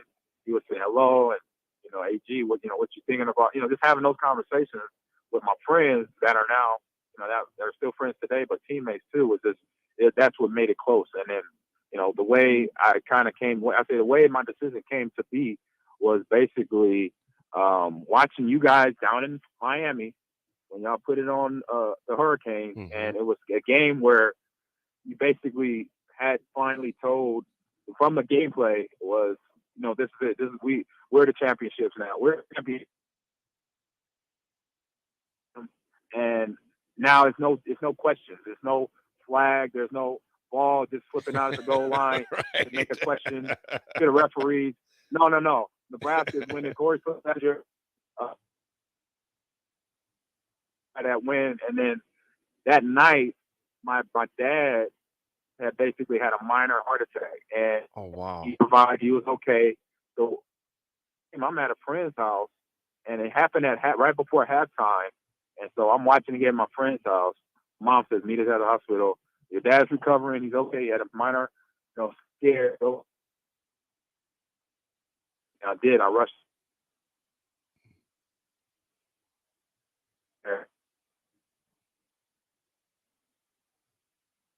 I think we may have lost him real fast. We'll bring him right back Now, here. There we go. Right. Yeah, I know. I'm in my neighborhood. It's terrible reception down here. So, but you just mentioned that moment, watching that final seconds, and you guys win that game down. That kind of that made the decision for me, because I was like, I could be home. I could be home in Lincoln, not far away, just in case something like this happens to my mom, my dad, a family member. So I could be close to home, to be near my family, so I could be there for big moments in our lives at that time. So to recap that, we lost you for a little sec, but we heard, though, Amon, was you went to the hospital. Is that where you watched the rest of the game at, when your dad had the mild heart attack during the championship game of '94? Yeah. Yep. That's exactly where I said, watch the game there. And it's that moment, me, my brother and sister sitting there watching the game, was like, I need to be here. So if something like this happens, I'm just 50 miles from home. I could jump in the car, drive home, and be around my family. So it kind of made the decision for me right there. And that's how I became. That's one of the main reasons I became a Husker. AG, all the years I've known you, man, I did not realize that, man. That I couldn't imagine how scary. I mean, just imagine the contrast of emotions. You're watching a team that you want to play for the next year, playing in the national championship, and then your dad's there with a heart attack. So I can only imagine what was going on. And thank God, obviously, it was minor and he was okay. But I could see how that would galvanize the decision to stay closer to home. Yeah. It just made it easy. It was a no-brainer after that. Then I could just focus on the rest of my senior year at Central and do what I did in football, or at that time, do what I did in track. I had a fantastic track season my senior year and junior year, but to cap it off, with the way the season went, but also started off with finally getting that decision made out out there to everybody. Because being a kid from Omaha, being a kid from Nebraska, everybody wants to know where you're going. What school you gonna pick? You going to Notre Dame? We want you to go to Notre Dame. Go here. Go to Lincoln for these reasons. So I'm hearing all that day in, day out from my classmates, from my teachers. So that pressure was finally off when I made that decision, and probably the week or so before National Signing Day, to let Lincoln know and let Tom Osborne know and let my family know that I was going to be a Cornhusker. That's awesome. So then you get to Nebraska your freshman year there, and was it game 4 or game 5? I think you were finally put in as the starter. I think it was game 6 against Missouri. Okay, I'll never forget it. Right, I knew it. I was close. I was like 4 or 5. I was right there. So you're put in as a starter, true freshman, starting IBAC, Nebraska, IBAC U. Who were the people that kind of took you under their wing, or did you have any mentors there that were helping you get through the season there? Being a true freshman, starting at IBAC, that's pretty huge. Well, yeah, it was easy. It was built in. It was starting with Coach Solich, being the running back coach, and then everybody in that room, Lawrence Phillips, Clinton Childs, those two guys being probably the elders and statesmen in the room. They were the guys that I looked at. Damon Benning, Jay Sims, we all had each other's back, but we all pushed each other too. Joe McAvicker, Jeff McAvicker, Brian Schuster. We pushed each other to be better. And AD know what I'm talking about. It was like in that running backs room, if you didn't run the ball a certain way, if you didn't run it like LP, then you need to go out there and do it again, basically. And it was a competition that most people, if you're not ready for it, you're scared of it, because you're like, I can't make it in that room because it's so competitive. But if you were mentally ready and physically we were ready, obviously we had, Boyd Epley, Dave Ellis putting together great workouts, great nutrition for us. So physically we could do it. But if you mentally didn't have it, say, you can't compete against a Lawrence, you telling yourself, man, I can't compete against LP, I can't compete against Clinton Childs, then you weren't. And that never crossed my mind once. The way I took it as, like, these guys are trying to make us better. Right. I'm looking at Jeff and Joe McAvicker, Jeff being the older Jeff, and Joe being his younger brother right behind him, grinding it out, trying to be a starting fullback eventually, but he knew he had to put the work in. And I had that same mindset. I remember in spring ball going into my sophomore year, Coach Solich, we're watching film of practice, spring ball practice. And AD, how we practiced against each other. Yes. Regular season or not, it literally was full on football. It was a game. Yes, it There was. was nobody. The only person that was probably safe was Tommy and the quarterback. Any other quarterbacks, Brooke too, at that time, they were safe. But anybody outside that position, it was pretty much game on. And so I remember watching film, and one of the running backs, younger, it was a guy that was also a freshman with me, but he redshirted. And I can't remember his name, but I remember him running out of bounds and not hitting nobody, and he wasn't physical. And Coach Soda stopped the video and just, railed into him. And so that just told me, okay, it's time to be physical. It doesn't matter when it's just running out of bounds. Send a message to somebody to let people know that you're going to play hard for 4 quarters, even running out of bounds. I'm going to hit you. To have that mentality throughout the game. And so then it made sense to me, and I understand it. But also, I understood what my coach wanted from me. But then, as an athlete, as a football player, I already knew football is physical. You're going to get hit. Now, if you ain't ready to get hit, you need to go to another sport. You need to go play baseball. You need to go play basketball. Football, this is physicality. That's part of the game. That's how you can win the game. If you're more physical than the other team, you can win the game that way. You may not be, have all the fast players and have talent, but if you can out-hit a team, and then you're doing our era AD, that was a thing. If you could hit the other team harder than they hitting you, you can win the game. And that's how we won some of our games. We just out-hit you for the first 15 minutes, and then we knew after that game was over because we could see guys tucking tails, not wanting to come back out there on that football field. You know what, AG, there was something that Coach Osborne said. I need to get this from. There was a stat that he has because, Coach is great with stats. Yep. There was a high percentage of teams that lost the following week after they played Nebraska because they were so beat up. And I think about the type of physicality that you and Clinton and LP, of course, and Damon and Jay Sims and the Makovic, I can go on and on again. The physicality you guys ran with, they didn't, by the third quarter comes around, they didn't want no more of that smoke. They was like, I'm tired of getting chopped outside. I'm tired of this guy hitting me. And we would just wear teams down. Let me ask you this, though. You made that transition because you were always a hard runner. You made that transition from high school to college. Who introduced you to college football at Nebraska? Who was a guy that you just did not want to see when you were going against the black shirts in practice? Let's just start with the whole black shirt defense, okay? We start with, I'll go defensive back, Tyrone, Mike Minner, Tony Veland, Phil Ellis, Doug Coleman, Christian Peter, Jason Peter, Grant Winstrom, and then I had it was some of the bigger guys. Was it Ostergaard? Yeah, Big Jeff, OG from St. Paul. Just name anybody that started on the black shirt defense. Okay, my first week on the two of my freshman year in 2-a-days, that's why I knew, and I learned quick. I'm a quick learn. It only took one play, and then the play was I got the ball, ran up the middle, and Christian lit me up. He hit me hard, but I got up, walked back to the huddle, and he says to me, he yells at me, as you know, that Christian does. He yells at the running backs, or he yells at whoever's running the ball and tackles them. And, freshman, go back to high school with that. We don't tackle running backs like that here. You got to run harder. And this is a defensive player. I'm like, wait a minute, this is a D lineman, by the way, that has a 6-pack better than mine, and he's telling me as a D lineman that I need to run the ball harder. And all I said to him was, I'll do that. No problem. Yeah. Okay. I got you. I noted. No problem. Noted.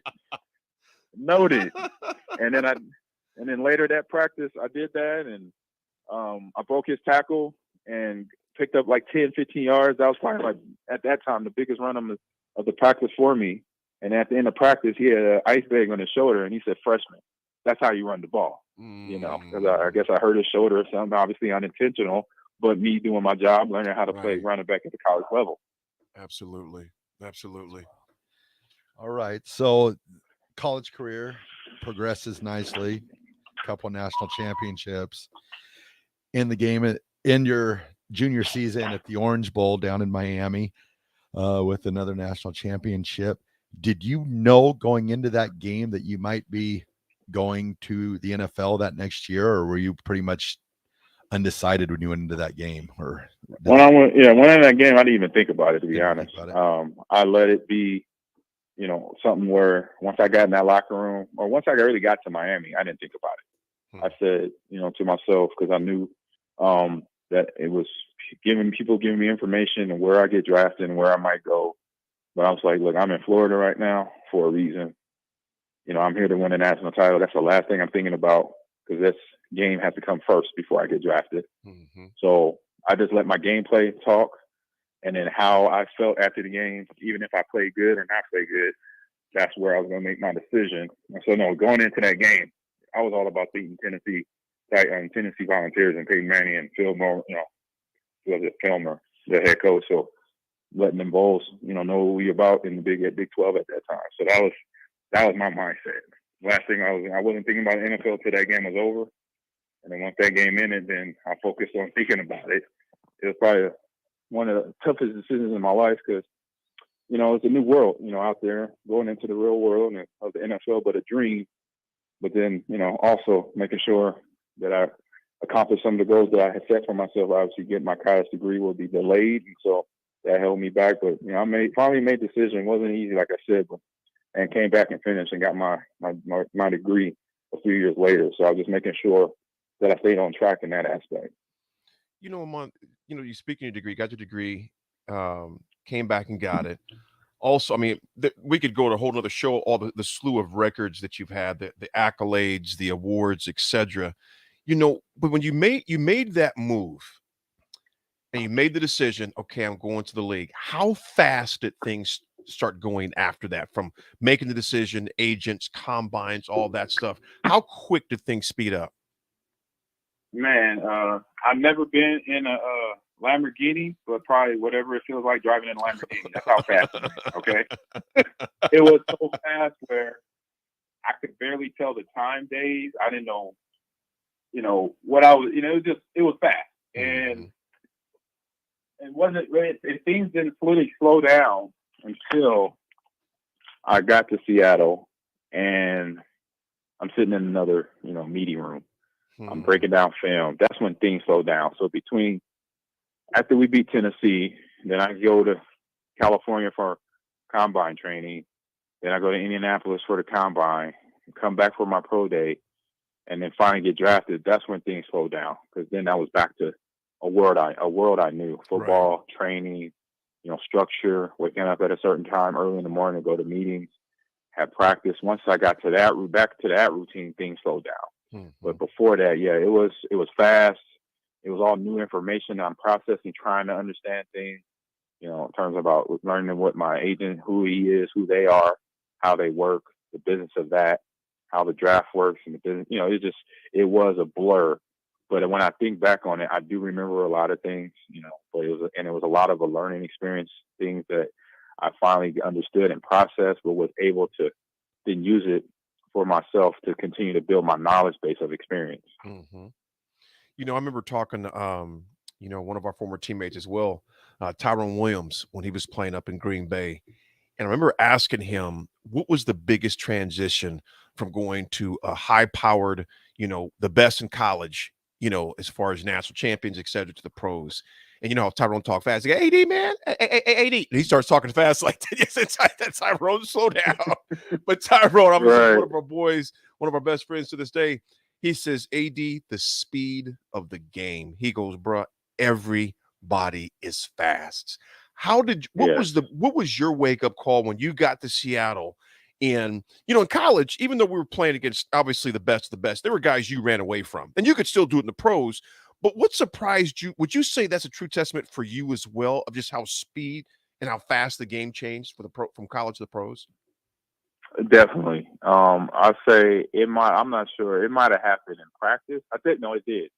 I think it happened in training camp when I try to, do something that I did in Lincoln or in practice or in the game in Lincoln, in the game, actual Saturday game, where I would dip into the line. There's nothing there. Then I'll bounce it to the outside and just use my speed to get to the sideline and literally try to outrun everybody. But I did this one time, and I remember it was a D lineman. I can't remember if it was Sam Adams, my teammate, or Michael St. Clair, the defensive end. And they were almost step for step with me. And I just kind of looked at them like, am I really seeing this right now? is this big dude like 315 on my heels and going to tackle me? And he did. He tripped me up. And I'm like, oh, man, I got to rethink this. I got to, when I think so then I just learned, okay, the NFL means that you have people on your level of intelligence and physicality. So that means I'm gonna have to adjust as I'm playing this game. So that move doesn't work here. I got to figure out something else. Just like that first day Christian hit me, it was like, all right, I got to run a little harder. Now I could do that. And then now it's like, okay, now I got to think about how can I set this guy up for he doesn't have that angle on me, because he knew how to get an angle on me. He's like, all right, I can't catch him on here, but I'm gonna catch him here down the field. So he set his angle and went for it. It was 100% effort for a big guy. He was able to get there to trip me up. So I'm like, all right, I'm starting to understand this NFL thing, because now it's just as mental as it was at the college level. I remember Aaron Graham telling me that my freshman year, that college football at that level, D1 football, is 10% physical and 90% mental. Wow. As he said that to me, it totally made sense. And it's even higher, more mental. So I'm more like 20% mental, 80% physical in the NFL, because you really got to think about things. Because obviously I was a young man at that time. I was 21 years old. Right. But eventually you got a guy that's 31, that's 34 years old, playing running back or playing quarterback, wide receiver. You got to do things different because you're not as fast as you were when you were 20, when you were 21. So you got to do the same things, but you got to just do it differently. So I started learning that then, at that age. So then later in my career, I knew what was coming. I wasn't mad at my, body, like, oh my God, why can't I run this fast anymore? Hey, you're getting old. That's what happens, but you got to adjust. And that's where being strongly mentally comes in, being an NFL pro or just being a pro athlete in general. Absolutely. Folks, we have a Hall of Famer, Amon Green, with us. We're going to pay some bills. We have Amon Green for a short while after we get back. We'll have a few more questions for him on Riffin with Raff and AD. We're going to pay some bills. Be right back with you. Thank you.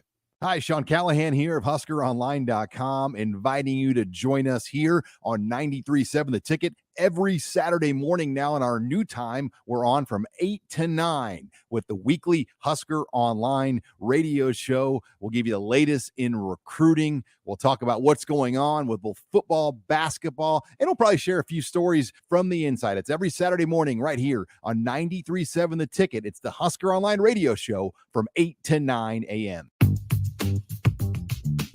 Sandhills Global is hiring. Check out sandhills.jobs for more information. Sandhills is looking to fill hundreds of new openings in sales, traveling support, software development, web design, and more. Sandhills has a professional culture and is fast-paced with a focus on growth, innovation, and leading-edge technologies. Career and internship opportunities are available at our global headquarters in Lincoln, Nebraska. Apply today at sandhills.jobs. Tune in to the Teammates Mentoring Hour each Wednesday from 6 to 7 p.m. on 93.7 The Ticket. Hear stories from the program started by Tom and Nancy Osborne and how it's changed mentors and mentees' lives and how you can be involved. The Teammates Mentoring Hour, Wednesday nights from 6 to 7 o'clock on 93.7 The Ticket and theticketfm.com. From selling a home to even building one, you're doing a lot and need a lender who can help you do it. Like Jennifer Peters of Security First Bank. There are a lot of ways we can work to find the best fit for your situation. Let me help you explore your options. Mortgage lending from Security First Bank. We're the bank. Member FDIC, Equal Housing Lender, NMLS 505011 and 616194. There's not many things worse than having plumbing issues at your home or business, but it's even worse if the problem isn't fixed correctly. Select Plumbing gets it right the first time, and they specialize in several things: general plumbing, water heaters, faucet and fixture repair, underground sewer and water repairs, backflow testing, and more. Keep your property free from leaks and other issues. Call today for a free estimate at 402-560-6197. Plus, they're hiring service plumbers. Contact Select Plumbing to inquire at 402-560-6197. Bagels and Joe is ready for winter with white chocolate raspberry cream cheese, great on any bagel.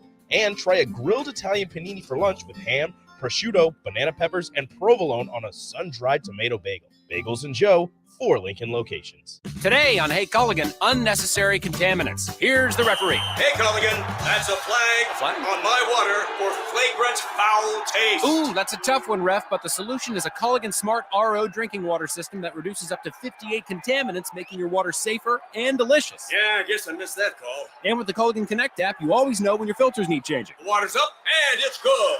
Good call, Ref, and we're already on the way. Try a Culligan water softener for just $9.95 per month. Go to CulliganLincoln.com. Now back to Riffin with Raff and AD on 93.7 The Ticket and theticketfm.com. All right, everyone, we're back again. Riffin with Raff and AD on this Wednesday night. We have Amon Green with us here tonight. Question I have for you right now, Amon, is you spent your first couple years there in Seattle, and you end up getting traded to Green Bay.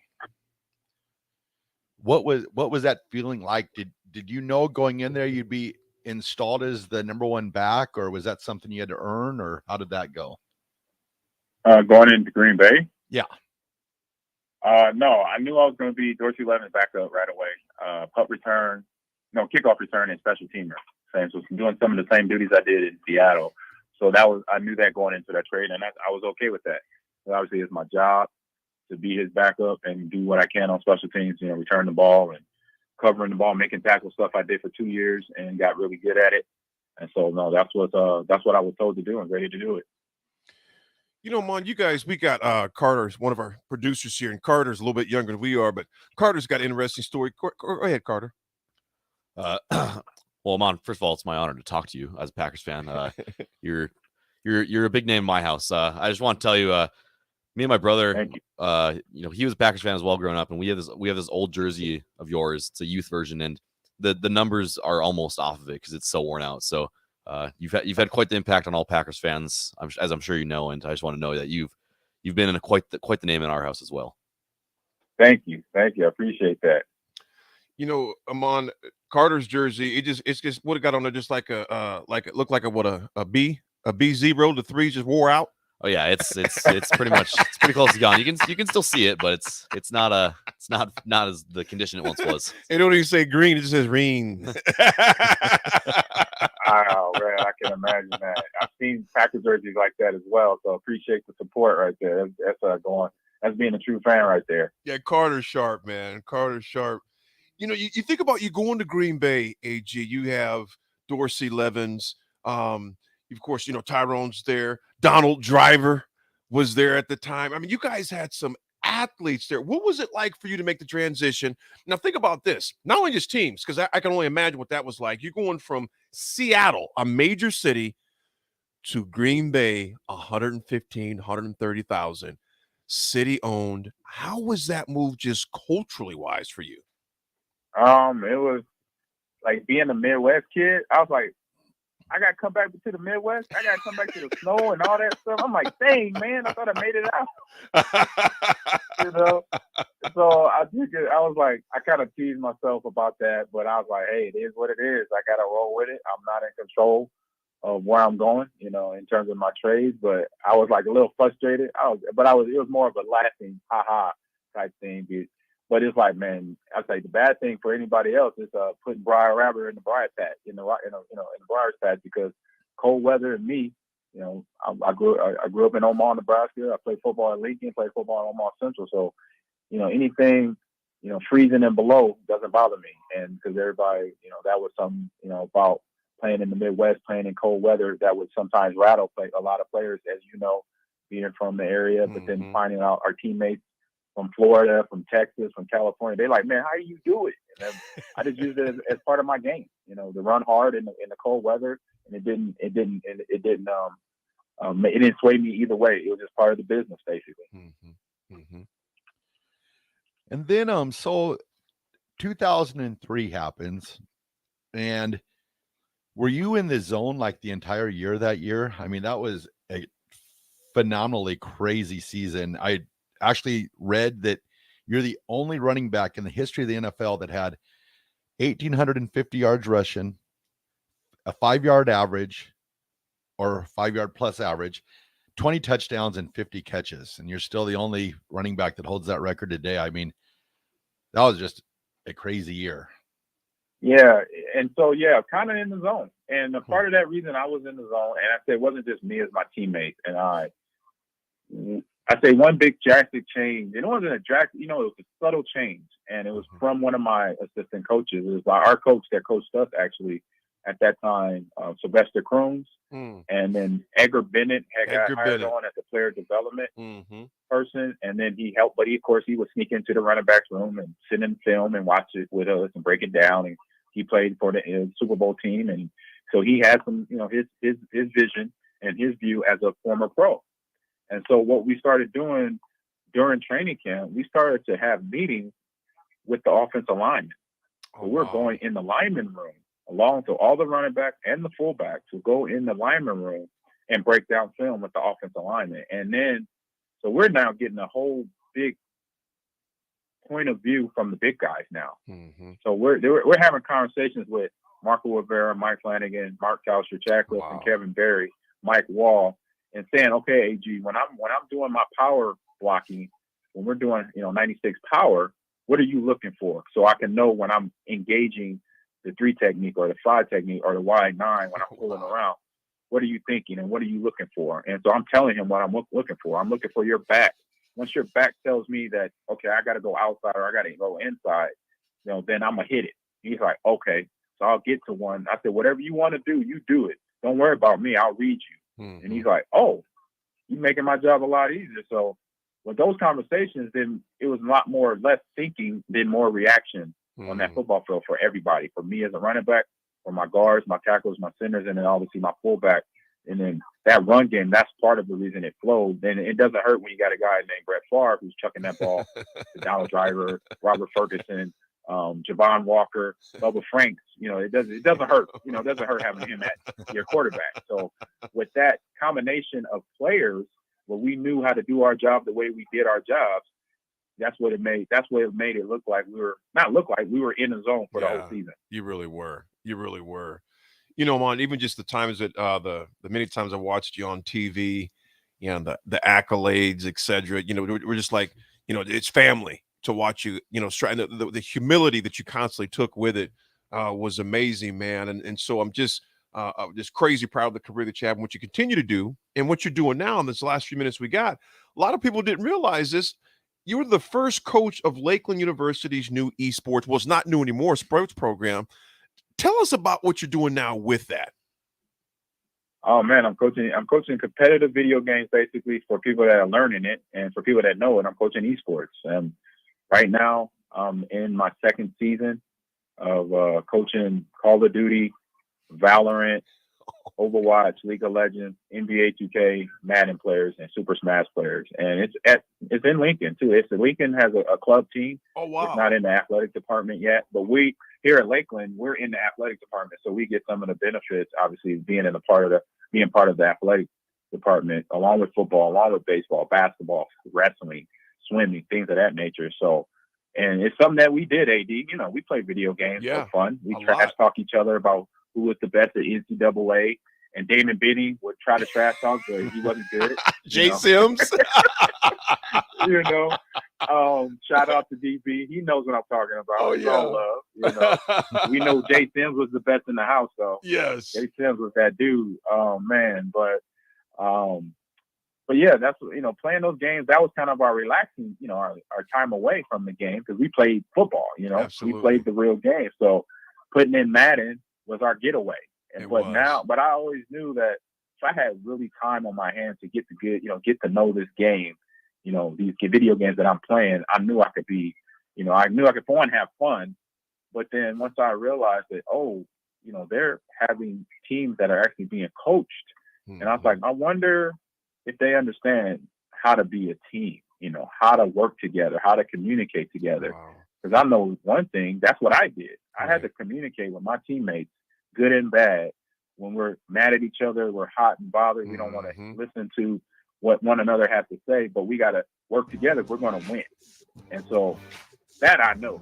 from Lincoln to Central to Seattle to Green Bay. And I'm like, okay. And then the opportunity came, and a friend of mine who actually was a teacher at Lakeland years ago, we hang out here a lot, and he brought it to me, said, Mom, we're actually developing an esports program. I'm going to throw your, do you want to be part of that interview process? I said 100% yes. Send me whoever I need to talk to, email, phone number, so I could call them and send them my resume. And then long story short is that I was hired. And so that's where I've been at, coaching Division III here at Lakeland University. But Division III doesn't matter. We play Lincoln, we play Michigan, we play Oregon, we play Cal State, Berkeley. We play all the D1 teams that we played against, but we play them in video games. And I'm having a fantastic time doing it. AG, man, thank you so much for your time. We're definitely going to have you back on again. Dude, thank you for your time. Continued success in all you do, brother, man. And thank you for joining us today. All right, that's going to do it. This is Lincoln's home for sports talk on the FM dial. Also online at theticketfm.com. On the internet. KNTK FM Firth, 93.7 The Ticket. Hey, sports fans. Rico here with HIS Auto Care 70th and Van Dorn. Carfax recently awarded us as a